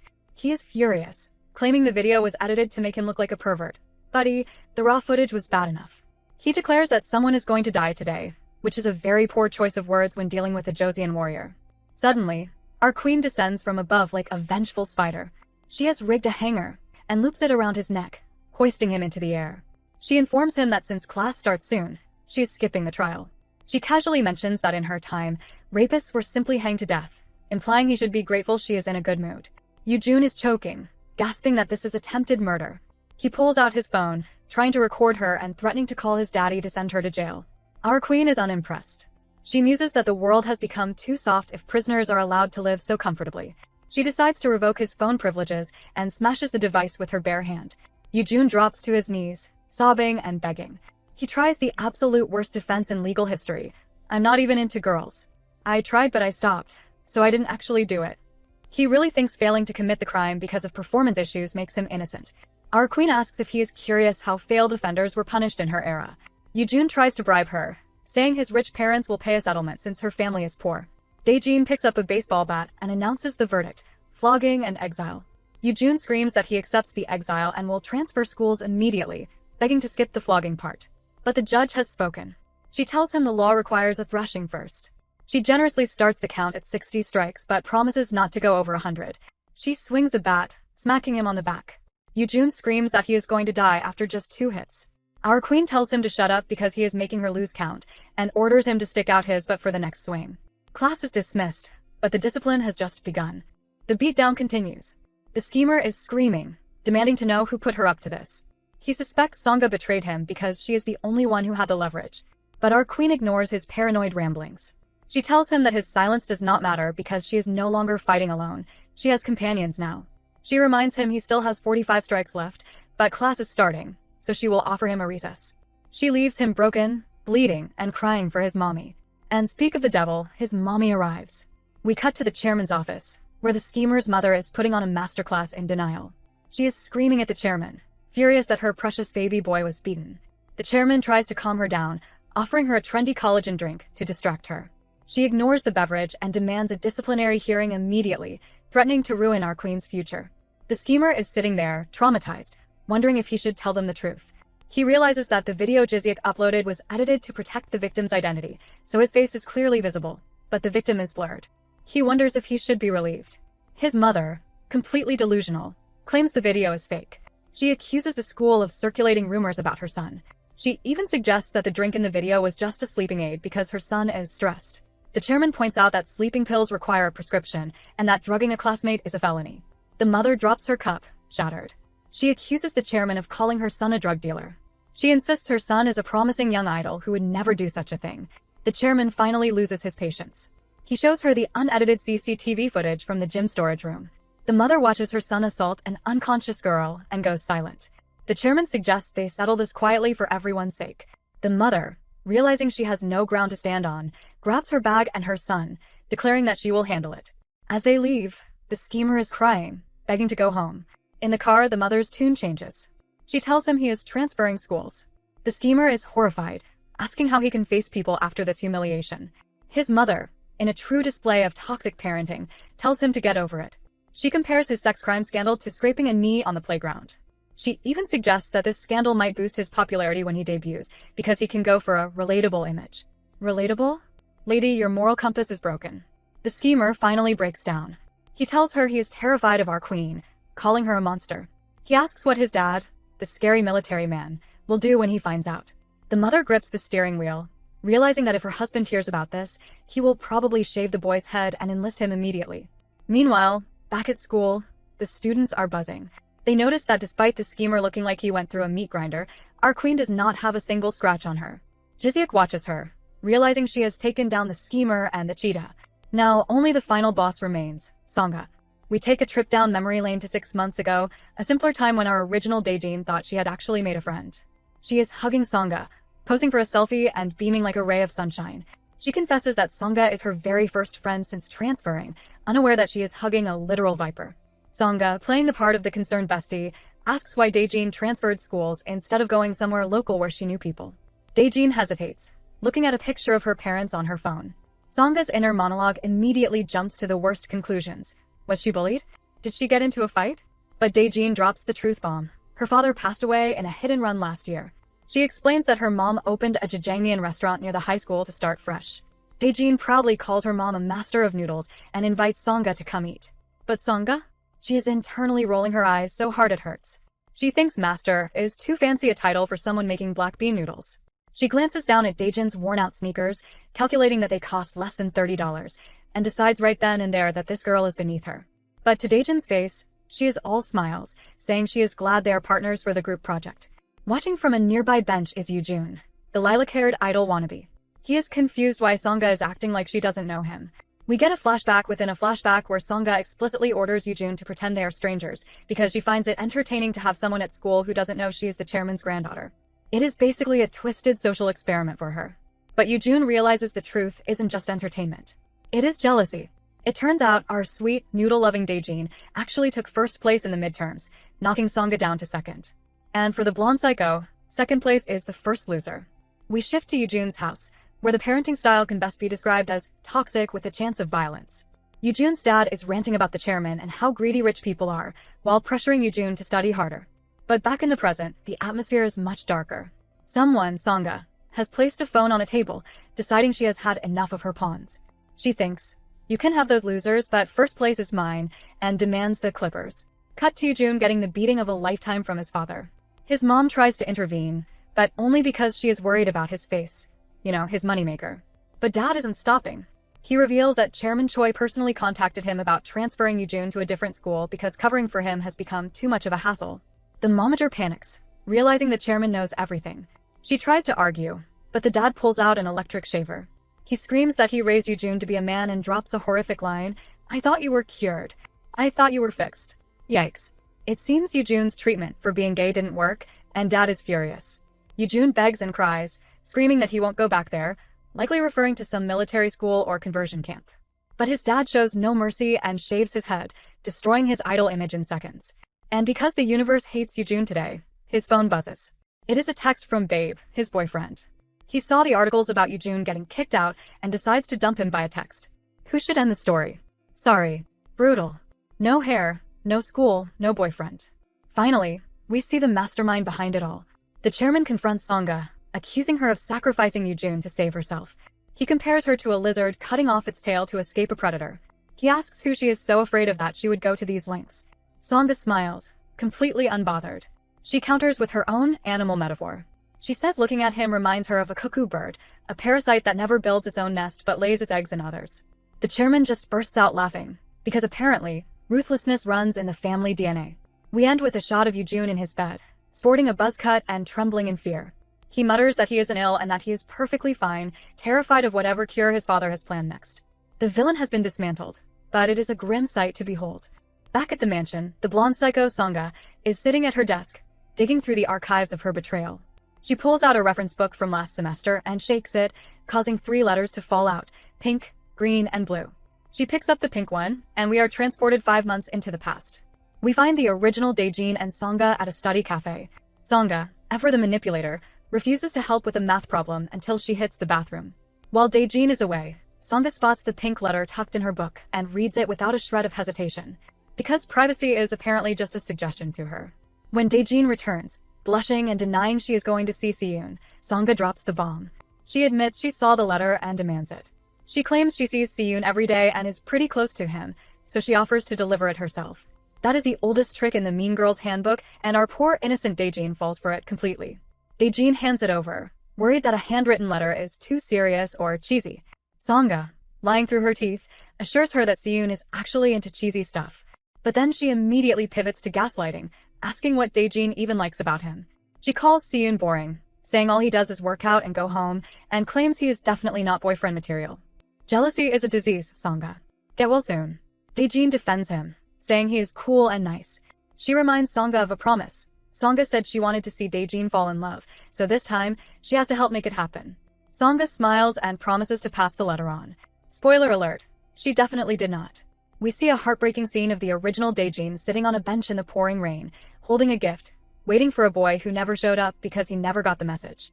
She thinks, "You told me to meet you here, so I am here waiting." It is tragic. She got stood up by a ghost. Back in the present, Siyun is in his bedroom, having a crisis over our queen's recent confession. He replays her saying, "I'm glad I liked you," and starts overanalyzing everything. He thinks it is unbelievable that she used his birthday as her password for months, but now acts like he is irrelevant. He chuckles to himself, clearly catching feelings. But the moment is ruined because we see Sangha spying on him through the crack in the door like a literal creep. Seriously, does this girl ever sleep, or does she just haunt the hallways? The scene shifts to the school cafeteria, where a war is raging. Our queen is currently fighting for her life in the snack line. She declares this a fierce battle because she missed breakfast and needs carbohydrates immediately. She pushes through the crowd, warning people to get out of her way, laser-focused on the bread. Just as she reaches for her prize, a hand appears behind her. It is Siyun. He casually tells the cashier to ring it up together and scolds our girl, pointing out they only have an hour until lunch, yet she is eating again. The man is paying for her snacks while complaining about her appetite. That is true romance. Meanwhile, in the classroom, the pink-haired princess is causing a stir. The girls are whispering about how gorgeous he is, asking for selfies. But the princess ignores them because he is in his own little world. He bought a chocolate drink and is fidgeting with it, fantasizing about Daejin's reaction. He imagines her declaring chocolate superior to that bitter Americano Siyun bought her. He turns around, excited to see her enter the room, but his smile is about to drop because she is definitely not alone. The aftermath of the Yujun incident has left the school buzzing with rumors. The students are whispering that the lilac-haired idol wannabe got kicked out of his trainee group and might be fleeing abroad to escape the shame. But our queen? She isn't relieved. She is annoyed. She does the math and realizes Yujun is absent today, which is a tragedy because she still had 45 strikes of the bat set aside for him. That is a debt left unpaid, and she hates loose ends. Her thoughts are interrupted by a distress call. Jiseok and Ayun are stuck in the cafeteria crowd, screaming that it is too late for them and she should go on without them. It is literally just a line for snacks, but they are acting like it is the Titanic. Our girl shakes her head at their weakness. She commands them to wait because she will clear the path. She dashes toward the cafeteria with the intensity of a general charging into battle, declaring that she must utilize her strength to secure the goods. But in her haste, she crashes right into someone. It is Sangha, the blonde psycho.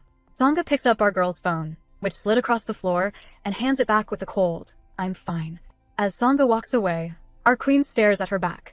She remembers Jiseok telling her that this girl is the one calling the shots and the one behind all the bullying. Our girl narrows her eyes, thinking, "So you are the ringleader. I'm keeping my eye on you." Back in the classroom, Sian, the uniform guy, tries to make casual conversation. He asks what time she came to school today. Our girl looks at him blankly, asking, "What time was it?" Siyun sighs, realizing he is talking to a wall, and decides to be useful instead. He pokes a straw into her juice box for her. Our queen watches this simple mechanical action and is absolutely mesmerized, exclaiming, "So that is how it is used." She can dismantle a gang of bullies, but a juice box is apparently high-tech wizardry. Siyun turns to the window, trying to act cool, and asks what she is doing after school. Our girl replies that she has no plans and is free. She starts rambling about how she finds chocolate far superior to other sweets, clearly hinting that he should buy her more snacks. Siyun starts to mention that he has a match later, likely trying to invite her. But before he can finish his sentence, a wild princess appears. The pink-haired player slides in, interrupting the moment. He gets way too close to our girl and drops the wildest pickup line of the century. He claims he got his tarot read recently, and it said he was a king in a past life. He implies that since she acts like a queen, they must have been married back then. Our girl, who takes everything literally, is just confused because Siyun was in the middle of saying something. The princess ignores Siyun completely and touches our girl, saying he has been thinking about her and worrying that someone might mess with her again. Our queen looks at him and asks if anyone troubles him. She reminds him that she owes him a debt for helping her previously. The princess decides she is too cute and goes for the kill. He invites her to his place after school so they can have some ramyeon and chill. For those who don't know, that is the universal code for let's make out. But our innocent queen just hears noodles. Cut to Siyun at his taekwondo training. He is absolutely losing his mind. He thinks about the ramyeon and chill invite and wonders if he should have warned her not to go. He is seething with jealousy, asking himself, I know exactly what that bastard is up to. To vent his frustration, he smashes his sparring partner in the face with a brutal head kick. He tries to rationalize his anger, asking himself why he is so worked up. And then he remembers the morning. He saw a pink letter, the one Sangha planted, and assumed our queen wrote it for him. He blushes, thinking, why would she give me such a cheesy letter out of nowhere? While he is busy daydreaming about love letters, he gets distracted and eats a kick to the face. The coach yells at him to pay attention. Siyun shakes it off, still worrying that Daejin is currently at the princess's house getting played. But then something catches his eye in the stands. He bursts out laughing. Sitting right there in the audience is our queen. She didn't go to the player's house for ramyeon and chill. Instead, she is sitting next to Jizyuk, happily munching on snacks and asking, what does that taste like? Let us try it. She chose violence and food over romance, and Siyun has never been more relieved. Back in the present, the pink-haired princess is still shooting his shot with the subtlety of a cannon. He drops a wild pickup line, claiming a tarot reading told him he was a king in a past life. Naturally, he assumes that means he and our queen were married back then. It's a bold strategy, Cotton. Let's see if it pays off. Our queen, who takes everything literally, ignores the romance and focuses on the politics. She asks if anyone is troubling him, offering her services as a debt repayer. The princess decides she is too cute for words and pivots to the classic ramyeon and chill invitation at his place. But just as he's trying to seal the deal, Siyun and Jizyuk are plotting in the background. Siyun mentions treating everyone to fried chicken. Our girl freezes. Her internal calculator starts running. Ramyeon at a boy's house versus all-you-can-eat fried chicken paid for by Siyun. The choice is made instantly. She tells the princess she has an important prior engagement and ditches the noodles for the poultry. Sorry, princess, but you can't compete with free fried chicken. Cut to the stadium, where the vibes are immaculate. The pink fangirl admits she knows absolutely nothing about sports, but she is vibrating with joy just to be on a date with Daejin. Meanwhile, Jizyuk is stressing out, explaining that Siyun's opponent is a master of fake kicks designed to confuse people. Our queen is analyzing the fight like an ESPN commentator. She critiques Siyun's signature spinning back kick, noting that while it's powerful, the windup takes too long and gives the opponent time to react. But Siyun? He doesn't care about physics. He lands the kick perfectly. Daejin is immediately hooked, deciding she needs to learn this flashy move to add to her Joseon repertoire. She cheers him on loudly, proving she's the ultimate hype woman. After the match, the crew heads to the chicken joint. Jizyuk hesitantly asks if Siyun is really okay paying for everyone since he actually lost the match. Siyun shrugs it off, saying the loss feels refreshing, and his focus was slipping anyway. He tells them to eat up before it's all gone. Then, Siyun drops a heavy truth bomb wrapped in a smile. He admits he's happy they came because, in all his years of competing, no one has ever come to watch him, not even his parents, who are too busy taking care of other people. It's a tragic backstory served with a side of pickled radish. Our queen, who has been demolishing a drumstick like a wood chipper, pauses. Siyun watches her eat and says, chicken equals happiness. Daejin repeats it like a sacred mantra, and Ayun coos that it's a lovely expression.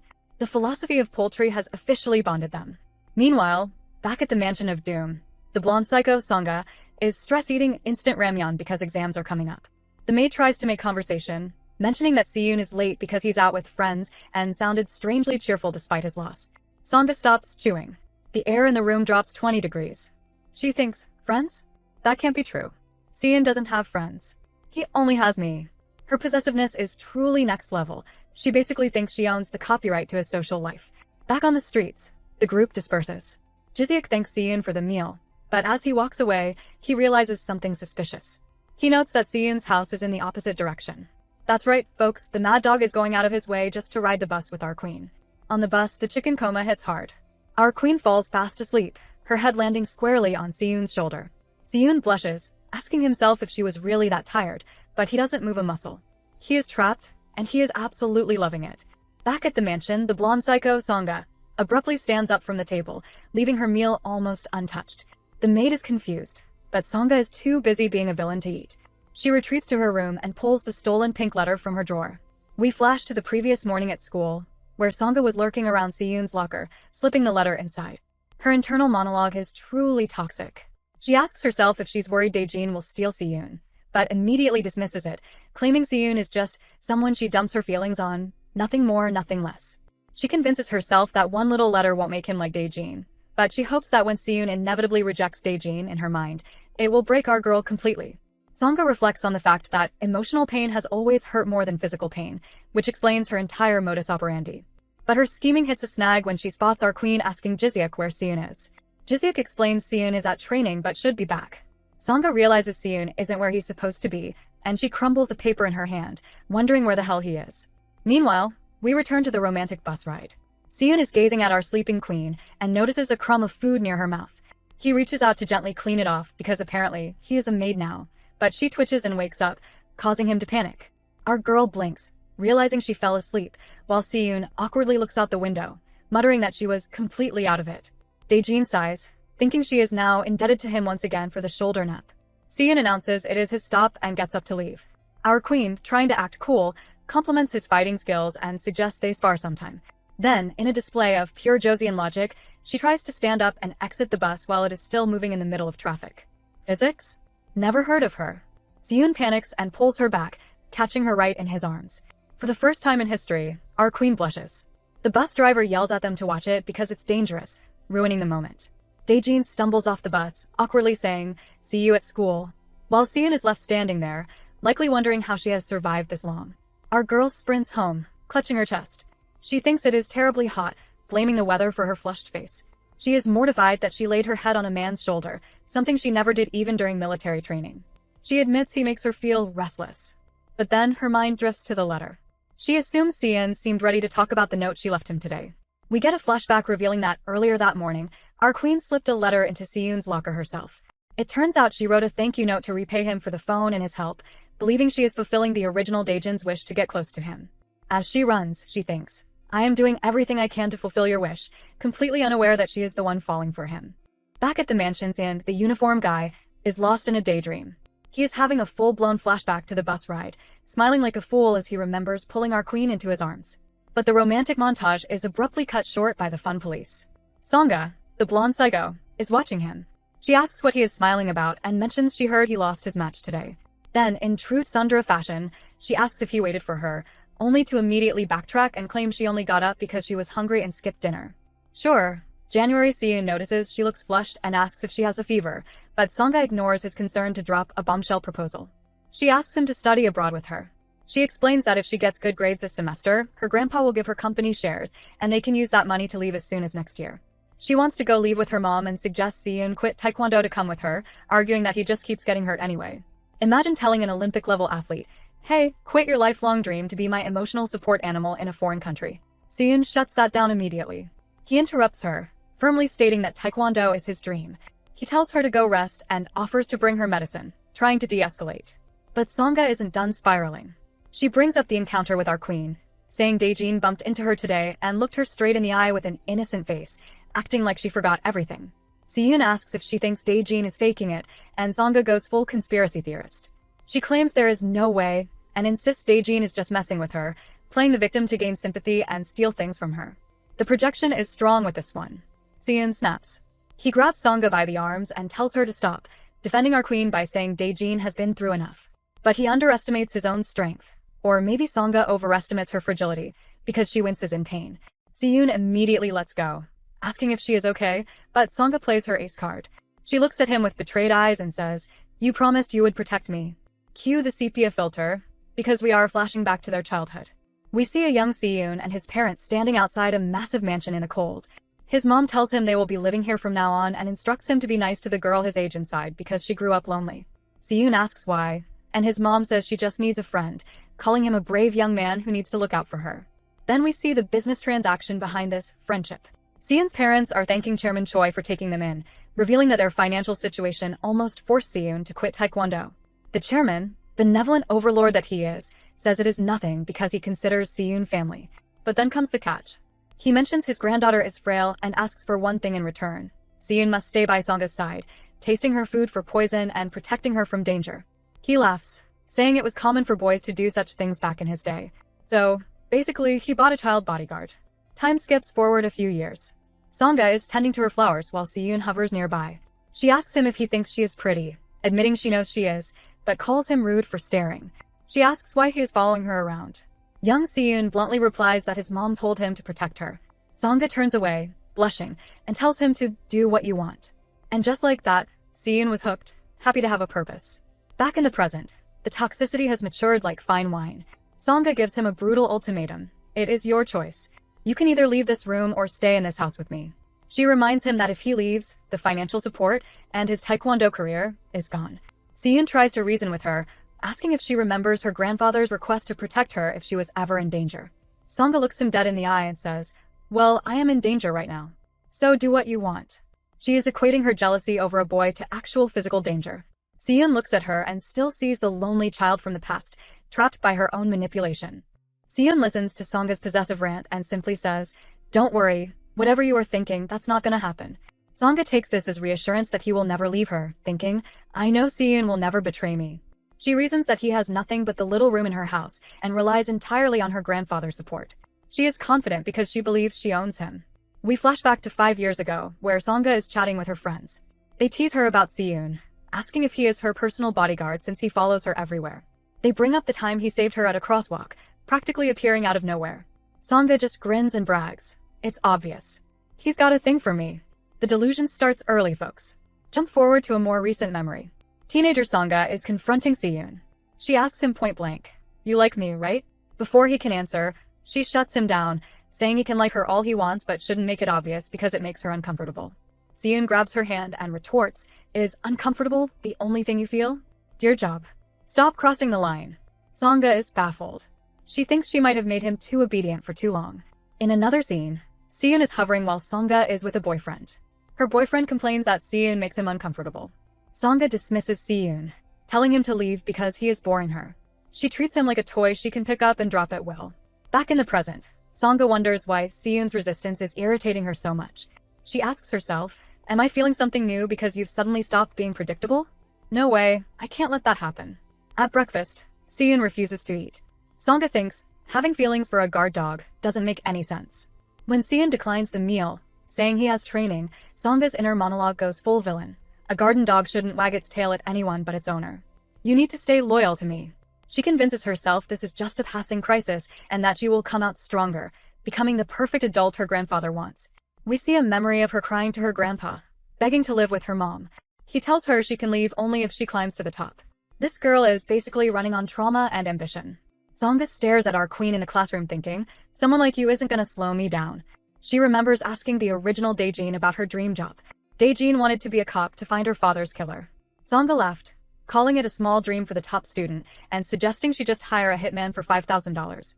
Daejin was horrified, saying she wants the culprit to pay while they are still alive. Songa found that interesting at the time, but now she just thinks Daejin is a fake who disgusts her.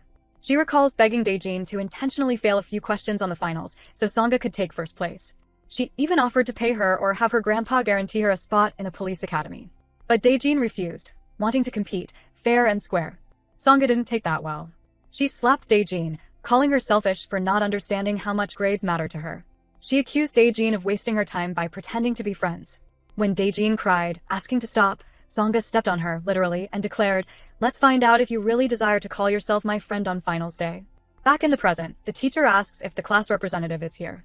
Songa raises her hand, claiming the title since she finished first in the finals. But suddenly, a voice interrupts. "Wait." Our queen stands up, shining like the sun. She declares, "The position represents this class? If that is so, I wish to reclaim it." She admits her memory is fuzzy but is certain she would never surrender what is rightfully hers. She grins and says, "As you know, power is something I cannot resist. I am well experienced and more than qualified. I wish to resume my role as the class representative." The queen is back to claim her throne. And that's the end for today's recap. If you had fun, hit subscribe and turn on notifications. Your support keeps the recaps coming. Choose your next binge. At the top is a crowd pleaser, and the bottom is the latest chaos drop. Thanks for watching. Stay comfy, keep your popcorn ready, and I'll see you in the next one. Our girl takes a quiet moment to process the absolute tragedy of the body she is currently renting. The original owner was a sweet, hardworking 17-year-old who lost her father early, held her grieving mother together, and could not even walk past a stray cat without offering community service. Our girl wonders why such a pure soul, who chased her dreams despite constant hardship, was hit with a permanent life suspension. She is equally baffled as to why she, a ruthless warlord, was drafted to take her place. Her internal investigation is interrupted when she finds a strange piece of paper. Her mother steps in and explains it is a certificate from when she ranked first in school and snatched the title of class representative. Her mother reminisces about how proud she was, noting they even visited her father's grave to flex the achievement. But her mother quickly shifts gears, adding that seeing her daughter breathing and healthy is the only thing that matters now. Academic ranks and fancy titles mean absolutely nothing to her anymore. The gears in our girl's head start turning. If she was the class representative, that makes her the undisputed leader of the classroom. Yet, her own subjects bullied her into the afterlife. Our girl does the math and realizes someone was clearly threatened by her authority. The classroom lackeys would never have moved without orders, and the rest of the peasants just looked the other way to save their own skins. This was not just a case of simple bullying. This was a highly orchestrated, deliberate dethronement. Back in the present, our girl mentally sentences the whole classroom for high treason against a righteous ruler. She vows to reclaim her rightful throne, punish the traitors, and restore law and order. Out in the hallway, the teacher announces her presence, but our girl is already making her move. She stands up, slams her hands onto her desk, and firmly announces her intention to take back her title. The peanut gallery immediately starts whispering. They think she has completely lost her mind, noting that while she used to hold the crown, it belongs to the blonde psycho now. They mutter that just because our girl suddenly knows how to throw a punch does not mean she can boss them around. Our girl swiftly clarifies that she is dropping an absolute mandate, not asking for volunteers. The pink-haired fangirl watches the drama unfold, secretly agreeing that our girl has a solid claim but heavily doubting the blonde psycho will go down without a fight. Right on cue, our girl declares she will represent the class and dictate all the rules from today onward. The blonde psycho stands up, dripping with fake sympathy.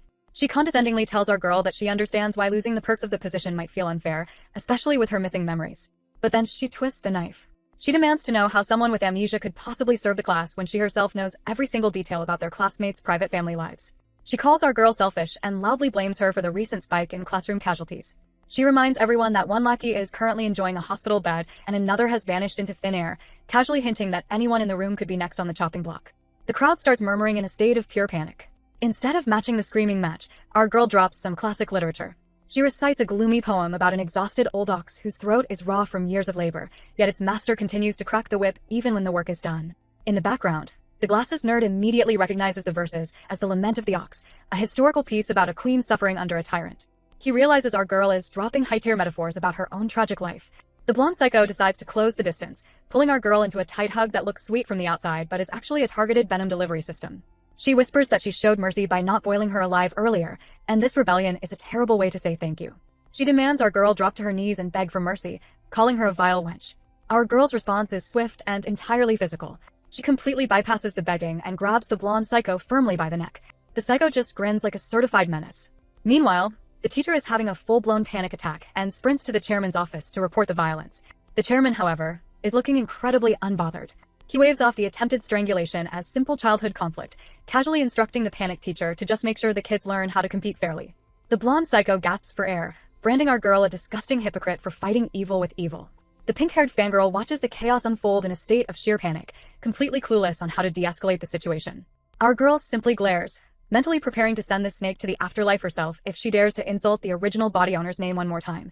But before she can deliver a royal execution, Seo bursts onto the scene, aggressively demanding to know what on earth our girl is doing.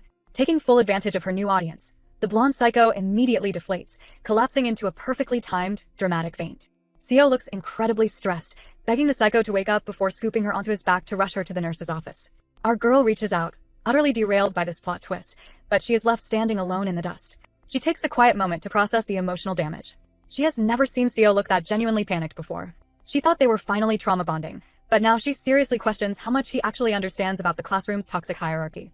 The teacher walks back in, frantically demanding the room quiet down while confirming the blonde psycho has safely reached the nurse. She heavily sighs, admitting that assigning classroom supremacy based on test scores was a colossal failure. To fix her mess, she announces a real democratic election. Since our girl dominated the midterms and the blonde psycho conquered the finals, they both have a valid claim to the throne. From now on, the class representative will be chosen by a popular vote. The classroom peasants murmur their approval, noting that the blonde psycho has actually been doing a decent job so far. The teacher gives the two candidates a 2-week campaign period to earn the unwavering loyalty of their peers. Later, our girl is chilling at her favorite snack stall. The shop owner asks for her usual order, leaving her alone with her thoughts. She begins pondering the completely foreign concept of a democratic vote. Back in her era, power was simply handed to anyone who could survive the royal exams, and there was no magical system to measure the fickle will of the people. She flashes back to a strategy meeting with her newly formed squad.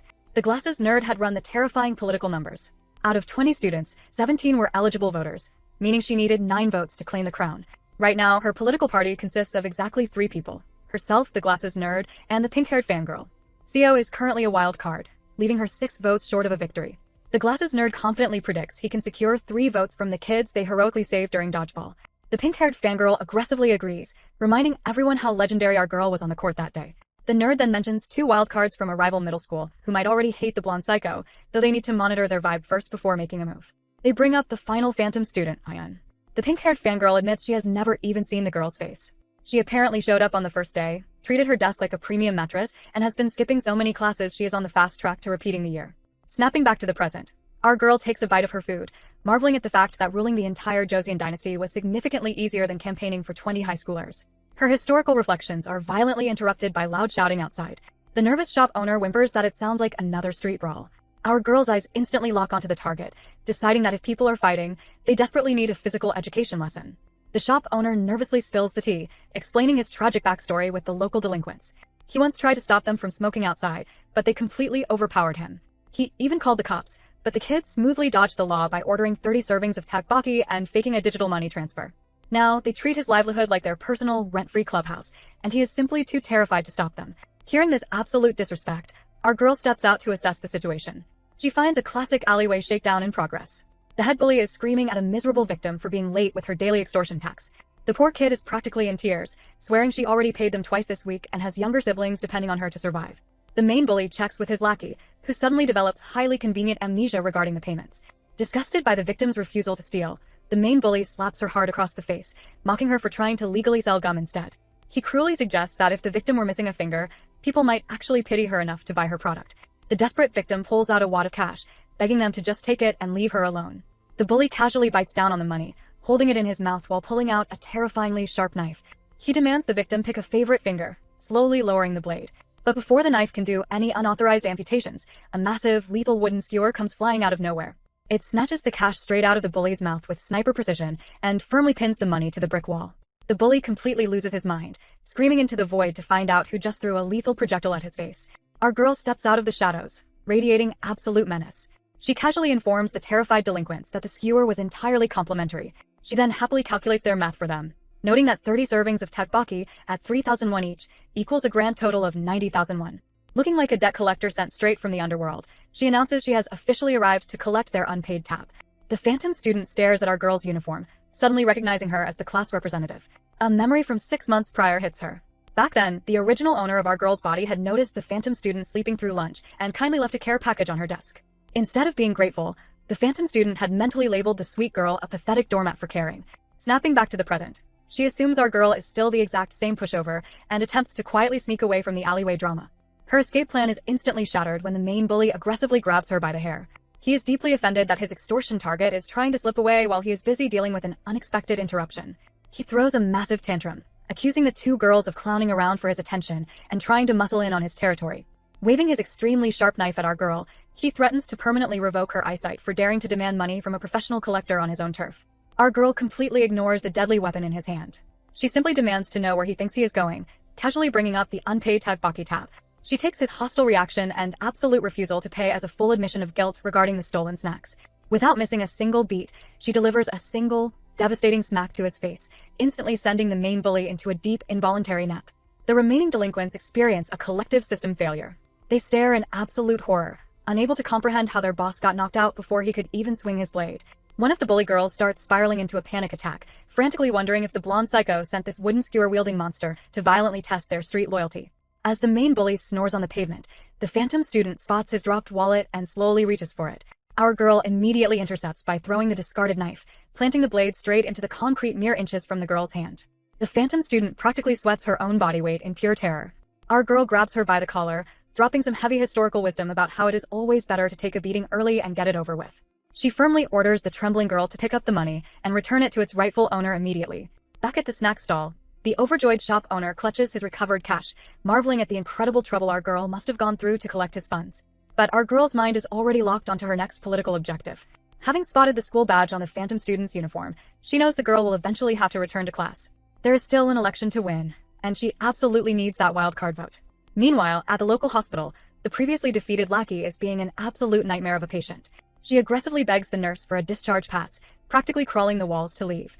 The nurse firmly denies the request, reminding her that her extremely intimidating guardian specifically ordered her to stay put so he would not have to drag her back again. To make matters worse, the nurse accuses the lackey of smoking by the emergency exit the night before. The lackey vehemently denies the charge, proudly declaring she quit the habit a whole 30 minutes ago. Her anger management issues aggressively flare up when she hears a quiet chuckle from the hospital bed next to hers. She immediately snaps at the unseen patient behind the partition, loudly threatening a physical altercation. The mysterious roommate smoothly fires back, mocking the lackey for keeping her toxic attitude, even after getting completely wrecked in her last fight. The roommate casually wonders how many more brutal wake-up calls it will take for her to finally learn her lesson. Realizing the voice belongs to the mysterious patient who arrived yesterday and has kept their curtains securely closed, the lackey angrily rips the fabric back. She stares at the person sitting in the bed, her face dropping in absolute shock as she demands to know what they are doing there. The angry lackey aggressively rips back the hospital curtain, fully prepared for a confrontation, only to find a heavily muscled girl named Eugene occupying the next bed. Eugene completely ignores the lackey's hostility, casually noting that hospital food is an absolute tragedy before tossing her a sandwich. She then bluntly asks if the lackey is currently hospitalized because our girl rearranged her face. The lackey fiercely defends her shattered ego, aggressively claiming that gravity and a treacherous flight of stairs were her true enemies. She immediately redirects the interrogation, demanding to know how Eugene ended up in a hospital gown. Eugene vaguely mentions getting hurt during a match, though her own internal monologue strongly disagrees with that official statement. The lackey eyes Eugene's impressive physique and mocks her, pointing out that having muscles is entirely useless if she still gets her butt kicked. She teasingly offers to give the muscular roommate a few fighting lessons, playfully poking at her while Eugene laughs and swats her away. The lighthearted vibe shifts when Eugene pulls out a cigarette and asks the lackey what her plans are once she escapes the medical ward.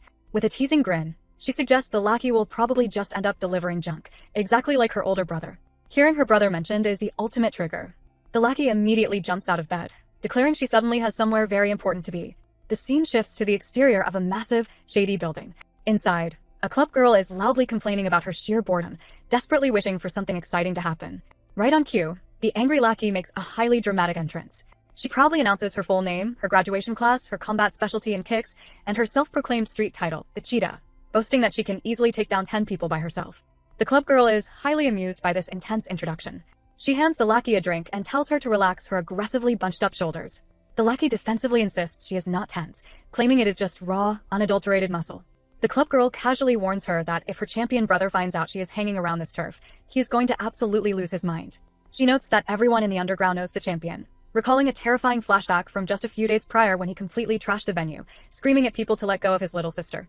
The lackey completely brushes off the warning. She rants about how men are always so eager to throw punches over the tiniest disrespect just to look like badasses. She then goes on a deep philosophical tangent, declaring that street fighters are far superior to wealthy elites, because even the richest snobs crumble when faced with the raw fists of people like them.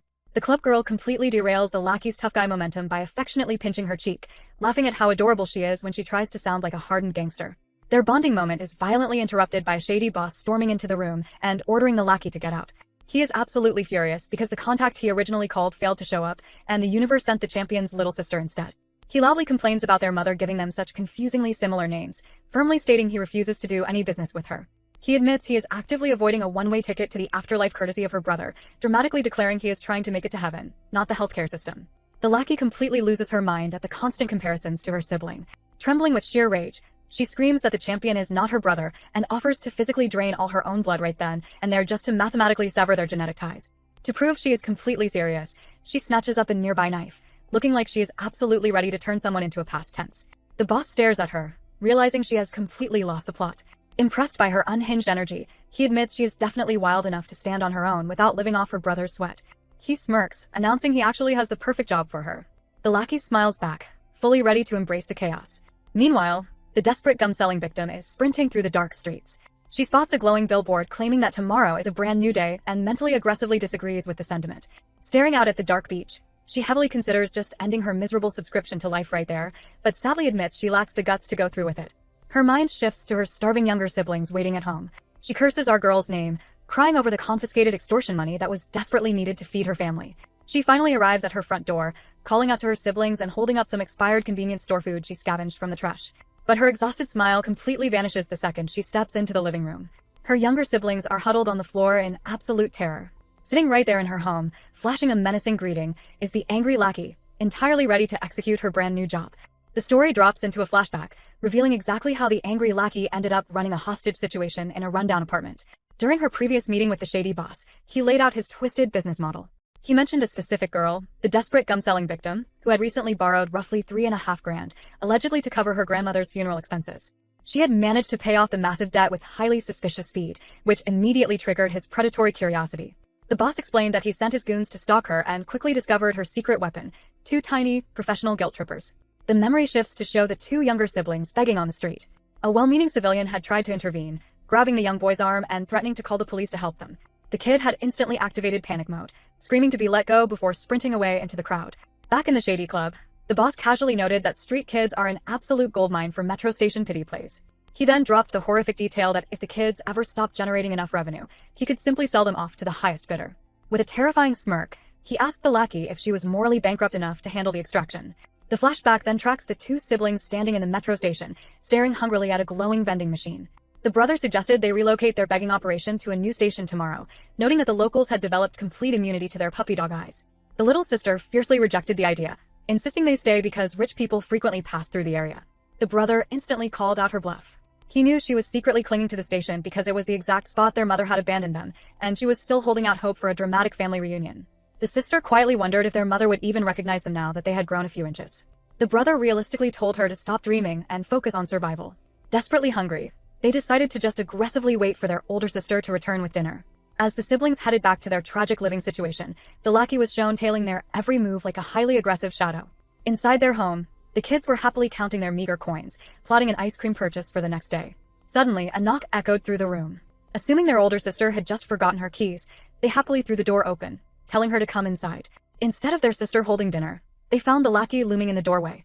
The kids nervously asked who she was, and the lackey bluntly stated her identity was completely above their pay grade. When she demanded to know where their mother was, the kids started vibrating with pure fear, quietly admitting it was just the 2 of them. The lackey sarcastically announced that it was their lucky day because she was officially their brand new mother, immediately ordering them to pack their bags. The kids were appropriately terrified by this extremely hostile adoption strategy, calling her a creepy brat. Losing her remarkably thin patience, the lackey started aggressively rearranging their home by smashing everything in sight. She screamed at the trembling children to be grateful for their older sister, brutally informing them that she had been drowning in dirty debt and putting her life on the line just to keep them breathing. She barked at them to shut their mouths and comply with the kidnapping. The terrified kids begged to see their older sister one last time before being hauled off. The lackey rolled her eyes and agreed, stating it was the absolute bare minimum they owed her for keeping them alive. The flashback seamlessly crashes into the present moment. The exhausted gum-selling victim walks through her front door, proudly announcing she scavenged some slightly expired convenience store food for dinner. Instead of a happy greeting, she finds the angry lackey sitting perfectly still in her living room, holding her traumatized siblings hostage. The lackey looks up with a sinister smile, casually sliding some paperwork forward and demanding the older sister officially sign over all her legal guardianship rights. The exhausted Geo walks through her front door with a handful of slightly expired convenience store food, calling out to her 2 little siblings. Dead silence greets her. Confused, she glances around, her anxiety spiking when she notices a figure lurking in the shadows. Trembling, she reaches for a pair of scissors on the table, but the lone shark lackey is significantly faster. The lackey yanks her backward by the hair, completely unimpressed. She mockingly asks what kind of mother feeds her growing kids discarded convenience store scraps instead of a proper meal. Geo grunts in pain, demanding to know who this violent home invader is. Hearing her voice, the lackey pauses, realizing she sounds incredibly familiar. It suddenly clicks that this is the miserable zombie girl from her class. The lackey notes that she looked like absolute roadkill back then too, so she assumed the girl had already dropped dead in a ditch somewhere. While the lackey enjoys her villainous realization, Geo spots her 2 little siblings huddled in the corner, crying their eyes out. Panicking, she tries to break free, aggressively warning the lackey not to lay a single finger on them. Unfazed, the lackey orders her to shut her mouth and delivers a brutal slap across the face, asking if now is really the time to play the protective mother. Pinning Geo's head to the floor, The lackey coldly asks if she understands how compound interest works for people who borrow money and fail to pay it back. Even just breathing racks up debt. Gio desperately shouts that she only borrowed 5 million won and already paid it back, arguing that a 3 million won interest charge is purely evil. The lackey happily corrects her math, informing her that the total is actually 32 million won as of today. However, the lackey offers a generous alternative, stating their boss is willing to wipe the slate clean if she simply hands over the two little kids. Gio starts sweating bullets. She begs the lackey to spare them, crying that they are her family and just innocent children. The lackey taps her finger against Gio's head, calling her completely pathetic. She slaps her again, declaring a deep, personal hatred for people who act tough but lack the guts to just end their own misery. The lackey starts violently kicking her, mocking her for thinking she was somehow special just because she grew up poor like everyone else. As the lackey delivers the beatdown, her mind flashes back to the absolute physical humiliation she recently suffered at the hands of our girl. Her face twists with rage. Laughing like an absolute maniac, she screams that seeing this miserable girl is forcing her to remember that psycho. Needing an outlet for her trauma, the lackey grabs a nearby chair, fully intending to beat Gio into the afterlife. She casually mentions that usually, people rack up interest even after death, but she is handing out this one-way ticket for free. Before the chair can connect, a tiny voice stops her. The older sibling, Sandal, steps forward holding a signed contract, tears streaming down his face. He bravely declares that he and his younger sibling are going to live with the lackey now. Gio desperately calls out his name, completely devastated. The lackey lowers the chair, sarcastically cooing over how hungry the kids must be to follow a total stranger. Gio, utterly powerless, asks if this monster has even a shred of human sympathy left. In response, the lackey kicks her directly in the face, asking if a physical demonstration will help her understand the situation. She mocks her for being dumber than she looks, officially dubbing her a mindless zombie. Gio begs Sandal not to go, promising she will fix everything and make sure they never miss another meal. But Sandal is clearly the smart one in the family. Knowing his sister will be beaten to death if they stay, he swallows his tears and coldly lies. He claims he is sick and tired of eating convenience store leftovers and states they were never a real family anyway. With that crushing blow, Sandal and his younger sibling follow the lackey out the door, leaving Gio trembling on her knees. She repeats that this isn't right, staring hopelessly at a small memorial bowl containing her mother's remains, begging the ashes to say something helpful. Sometime later, Gio regains consciousness, realizing she must have passed out on the floor. Panic sets in instantly. She scrambles up, screaming the names of her missing siblings to an empty room. Suddenly, a cheerful knock echoes from the front door. She demands to know who is there, only to open it and find our girl standing outside, brightly suggesting they head to school together. Gio immediately slams the door right in her face, wondering if the class rep has completely lost her mind. Undeterred, our girl politely mentions that the early bird catches the worm and smoothly opens the door herself. Pushed to her absolute limit, Gio screams, asking if our girl is into her or just wants to extort money too. Completely ignoring the hostility, our girl holds up Gio's lost name badge. She calmly states she isn't here to steal anything, but just returning the badge, advising her to wear it around her neck so it doesn't get lost again. She enthusiastically suggests they get moving to school. Gio snatches the badge and chucks it away, her patience officially gone. She grabs our girl by the collar, accusing her of living a fairy tale life with zero understanding of real struggle. She demands to know how she even found her house, stating that showing up uninvited is crossing a massive line. Our girl simply blinks, casually stating that as the class rep, it is her job to know absolutely everything. She then holds up a plastic bag full of fresh food.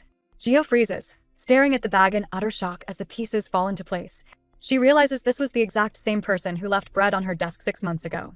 In a quick flash to the past, the original owner of our girl's body secretly leaves pastries and sweet sticky notes on Gio's desk day after day, constantly hoping she will return to school. Snapping back to the present, our girl gets profoundly philosophical. She notes that the darker a human's reality becomes, the more desperately they need to hold on to certain things, like the kindness someone once showed them. Without missing a single beat, our girl grabs Gio by her shirt and smoothly judo throws her straight into the dirt. As Gio groans in pain, entirely bewildered by the sudden violence, our girl retrieves the discarded name badge. Standing over her fallen classmate, she casually asks how she feels now, and more importantly, what she thinks she should do next. Still completely bewildered from being judo thrown into the dirt, Gio stares blankly off to the side, looking entirely defeated. She bitterly wonders aloud what she could possibly do now that she has lost everything, questioning the point of even attending school. She tells our girl that bringing the lost badge and food was a complete waste of time. Completely unfazed by the depressing monologue, our girl shrugs, tucks the badge away, and casually mentions how she waited right in front of the snack shop for 2 straight days. As our girl turns to leave, Gio panics. She grabs our girl by the wrist, snatches her badge back, and demands to know why the class rep is going to such extreme lengths for her. Sometime later, the two of them are sitting on some stairs. Our girl lays out the entire situation, explaining that she lost her class rep title to Choi Sung-ah and desperately needs Jio's vote to steal it back. Jio casually munches on a snack, staring at our girl like she just grew a second head. She asks if our girl is genuinely naive or just heavily invested in miracles, noting that her personality has completely changed, as if she took a solid blow to the skull. Jio cynically points out that the universe doesn't care about broke kids. Miracles require a massive bank account, and Choi Sung-ah is a crazy rich menace who will absolutely buy her way to victory. Naturally, Jio wants to know what her return on investment is. What is in it for her? Our girl stays quiet for a beat. Then, she extends her hand, offering the absolute most valuable currency she has, her friendship. Jio stares at the hand in silence before bursting into a fit of mocking laughter. She roasts the ridiculous idea of a girl living paycheck to paycheck, offering something as useless as friendship. Standing up to leave, Jio firmly states she doesn't care who wears the class rep badge, has zero time to play schoolyard games, and struggles just to keep food on the table. She orders our girl to stop leaving pity bread on her doorknob, dropping the depressing reality check that she is getting evicted next month anyway.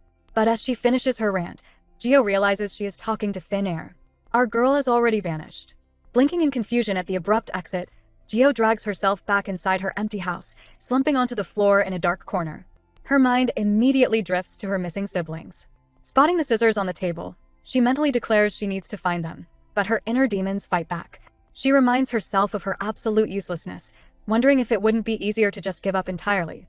Meanwhile, our girl is casually strolling down the street, plucking petals off a tiny flower like she is trying to predict the weather. She alternates between declaring that Jio is coming and that Jio is not coming. Back at the house, Jio has officially made her choice. She sprints out the door but immediately eats dirt, tripping over a rock and injuring herself. Frustrated, she wonders why every single aspect of her life has to be set to ultra-hard mode.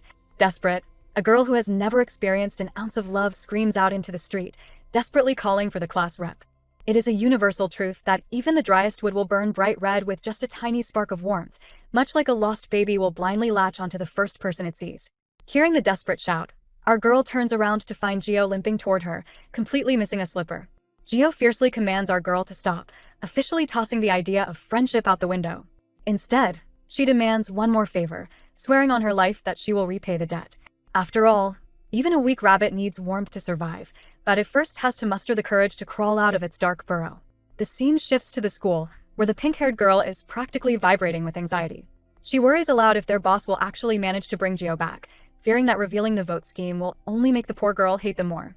The glasses guy quickly shuts down the panic, dropping the lore that our girl did not go after Jio just for a political vote. He remembers a previous conversation where our girl described Jio as skinny and sharp, like a stray who had never been cared for by anyone. At the time, the glasses guy had done his homework, discovering Jio was an orphan bouncing between shelters or unstable homes. Our girl had confidently promised to drag her to school using an old address. The glasses guy had fiercely insisted it was a mandatory rescue mission. He explained that as long as Jio was officially enrolled as a student, they could unlock school scholarships and government support to help her survive. The only way she could get that safety net was if she walked through those high school doors and became a part of their class. The scene shifts back to the classroom, where the morning bell has already rung and the teacher is deep into a lecture. The glasses guy is silently panicking in his seat. He mentally calculates that to secure the Juwon High Scholarship, Jio needs to hit a minimum number of attendance days. Staring at the empty desk, he utterly accepts defeat, assuming their grand rescue mission was a total failure. Suddenly, a voice echoes from the hallway, furiously demanding to know who is sprinting during class hours. Our girl comes sliding into view, panting heavily. She internally curses, mentally blaming her massive delay entirely on her new straggler. Her mind flashes back to just moments prior when she was literally dragging Jio by the hand. Jio had aggressively whined, begging to just start school tomorrow since she absolutely hates it and plans to sleep through the whole thing anyway.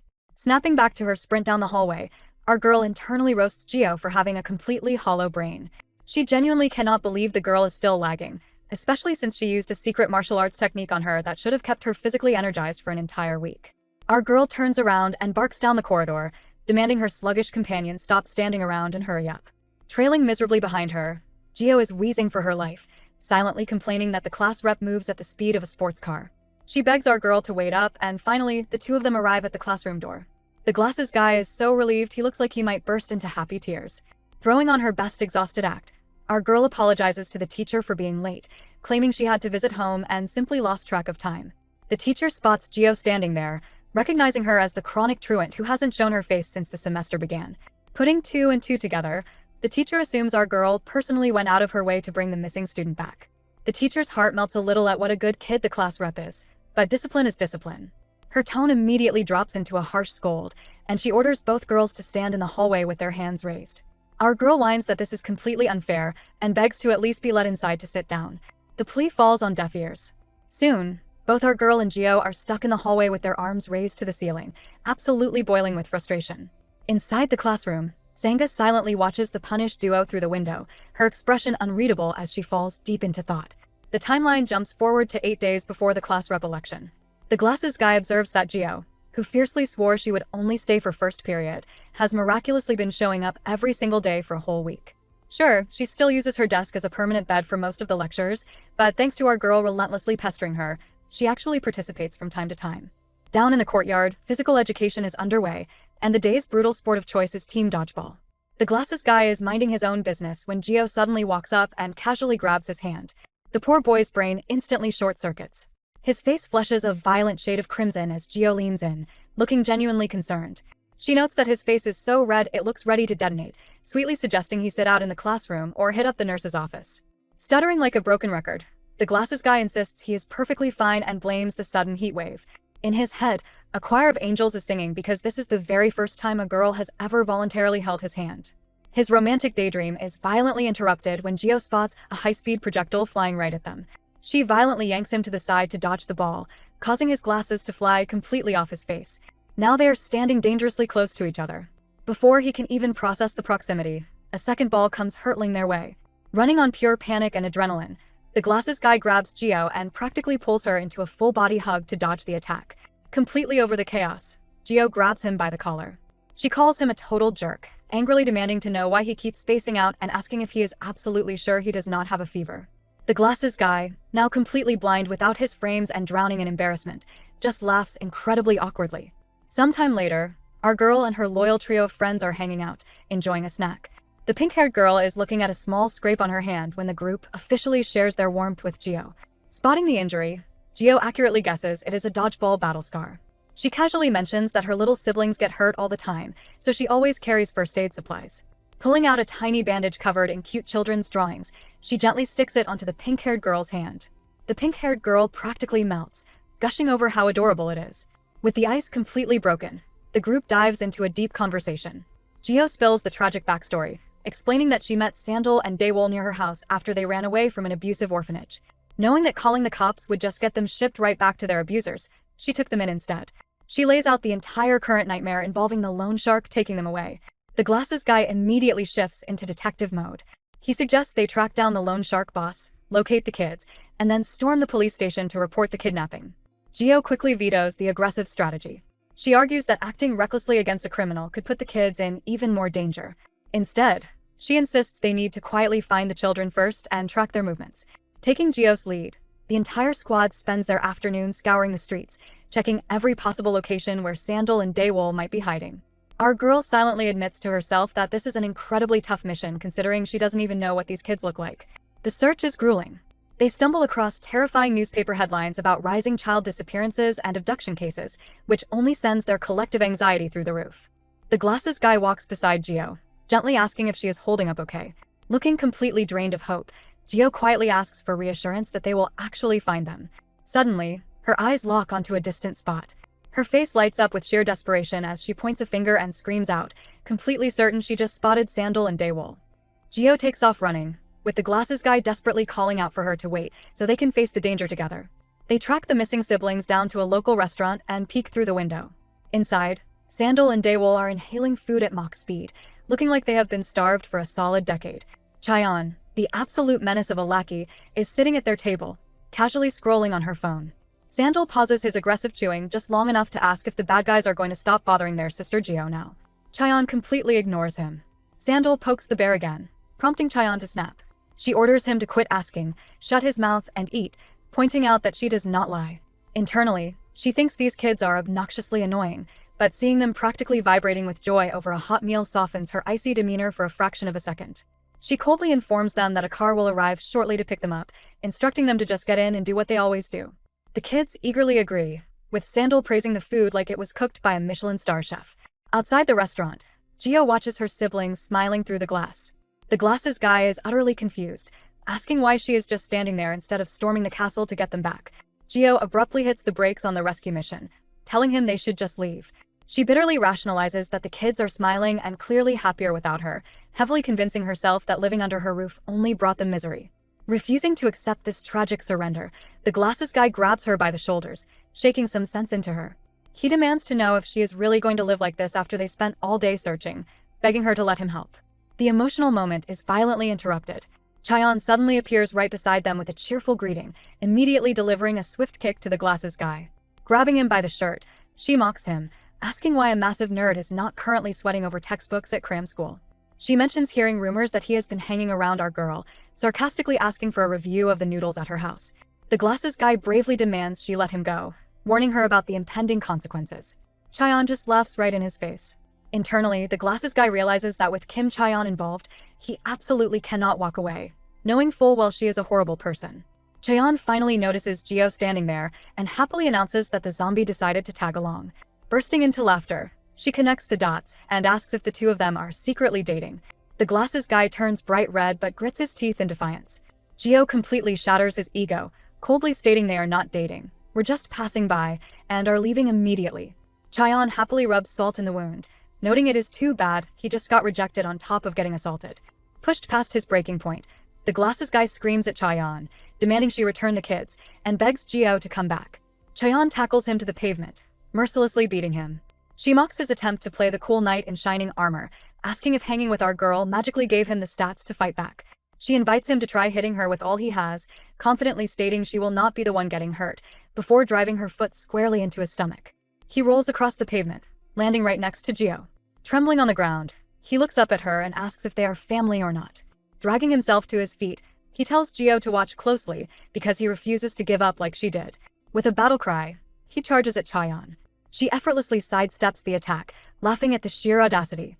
She punches him deep in the gut, calling him a four-eyed loser who does not know his place, and follows it up with a brutal kick straight to the face. Watching the one-sided carnage, Geo starts trembling uncontrollably.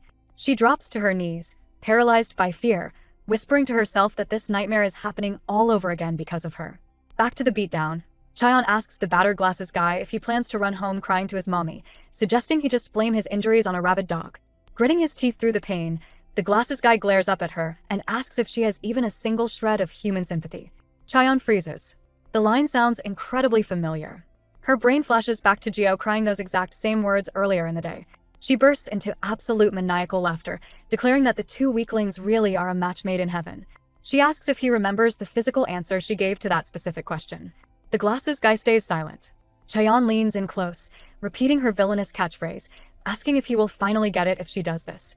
She immediately wraps her hands around his throat, fully intending to strangle him. She correctly deduces that a coward like him would not orchestrate this rescue mission alone. She orders him to tell our girl to show up in person if she wants the kids, rather than sending a pathetic loser in her place. She pulls her fist back for another strike, but unexpectedly, the glasses guy shoots her a massive, confident grin. Chaeyeon is visibly confused, completely unaware that Geo has quietly snuck up behind her. She is trembling violently while holding a massive rock, fully prepared to commit a felony for her friends. Chaeyeon catches the movement, turns around, and rolls her eyes at the ridiculous pair, stating that a shaking girl with a rock is not nearly enough to stop her. But before she can finish her smug thought, a shadow falls over them. Our girl drops into the scene like an absolute demon descending from the heavens, her fist fully primed to strike Chaeyeon directly in the face. Our girl's fist connects beautifully with Chaeyeon's face, sending the lackey aggressively kissing the pavement. Nearby, the pink-haired girl is frantically hovering over Sandal and Daewol, doing a full-body scan to ensure the kids haven't suffered any injuries. Peeling herself off the dirt, Chaeyeon brushes off the assault, loudly complaining about the terrible customer service and wondering who delivers a greeting like that. Our girl casually observes that the lackey is clearly still out of her mind. Tapping into her past life, our girl drops a quick history lesson, noting that back in her day, there were also beasts who lived solely to stir up trouble. She politely asks if Chaeyeon is curious about how those specific stories usually ended. Instead of taking the obvious threat seriously, Chaeyeon lunges. She grabs our girl by the wrist, attempting a massive takedown while screaming that she couldn't care less about historical zombies. She firmly announces her life philosophy, stating she will do absolutely whatever it takes to climb to the top of the food chain. She pulls back a fist, confidently claiming this brutal mindset is simply how she survives. Our girl catches the incoming punch midair with zero effort, looking at Chaeyeon like she is a mildly annoying mosquito. She ruthlessly points out that for someone with such grand ambitions, Chaeyeon is hopelessly weak. To emphasize the point, our girl delivers a devastating uppercut straight to Chaeyeon's chin, sending her flying again while reminding her she is still a total nobody. Standing over the crumpled lackey, our girl officially decrees that absolutely no one is taking the kids today. She offers Chaeyeon a very simple multiple-choice question. She can either run away immediately or die right here on the spot. Instead of choosing self-preservation, Chaeyeon lies on the ground and starts laughing like a certified creep. She dismisses the heroic ultimatum as pure garbage and challenges our girl to just ask the kids who they actually want to follow. Right on cue, the two children violently rip themselves away from the pink-haired girl's comforting grip. Sandal loudly declares he is not going anywhere, insisting he refuses to live with that cowardly sister Geo ever again. Geo, who just arrived in time to hear this absolute betrayal, freezes dead in her tracks. Her soul practically leaves her body. While Chaeyeon cackles from the dirt, Geo's heart completely shatters. She turns and sprints away in tears, ignoring our girl calling out to her. To make matters infinitely worse, the little brat Sandal marches right up and stands squarely in front of our girl, acting as a tiny human meat shield to stop her from dealing out any more justice to the lone shark lackey. Just then, the cavalry arrives. A whole squad of shady hooligans swarms the area, officially stepping in to collect the children. Chaeyeon flashes a bloody, victorious grin. Feeling heavily protected, she throws our girl's exact ultimatum right back in her face, asking if the class rep plans to run away or die right there. The scene violently shifts to a ridiculously expensive mansion. Sangha marches up to her terrifying grandpa, confronting him about his interference in the recent class representative election. She demands to know why he meddled, aggressively whining that she earned top marks on her finals completely fair and square. She lists off her grueling sacrifices, claiming she cut back on sleep and meals, studied like an absolute maniac, and even forced herself to suck up to annoying peasants just to secure the win. She insists this was her personal achievement, and his meddling feels entirely unfair. Grandpa, looking as serious as a heart attack, completely shuts down the pity party. He sternly advises Sangha that there is absolutely no need to lie to him about playing fair and square. Sangha's eyes well up with tears as she scrambles to defend her pristine villain record. She admits that the original class rep conveniently failed to show up for the exam, but swears it wasn't directly her fault. Sure, she personally threatened the girl the day before, and yes, she orchestrated a brutal beatdown on the girl's mother, but she honestly didn't expect the girl to skip the test just to take her mom to the hospital. Sangha cries crocodile tears, insisting that despite the hospitalization, she still earned the seat legally. Grandpa is entirely immune to the waterworks. He calmly states that he knows absolutely everything and is deeply disappointed in her. Dropping the innocent act, Sangha's expression instantly morphs into something deeply unsettling. She creeps closer, asking why he refuses to believe her. Grandpa casually glances down at his wrist and asks if he ever told her the true origin of his watch. He notes it is her favorite limited edition piece that he supposedly inherited 50 years ago. Then, he bursts into loud, booming laughter, completely shattering the wholesome illusion.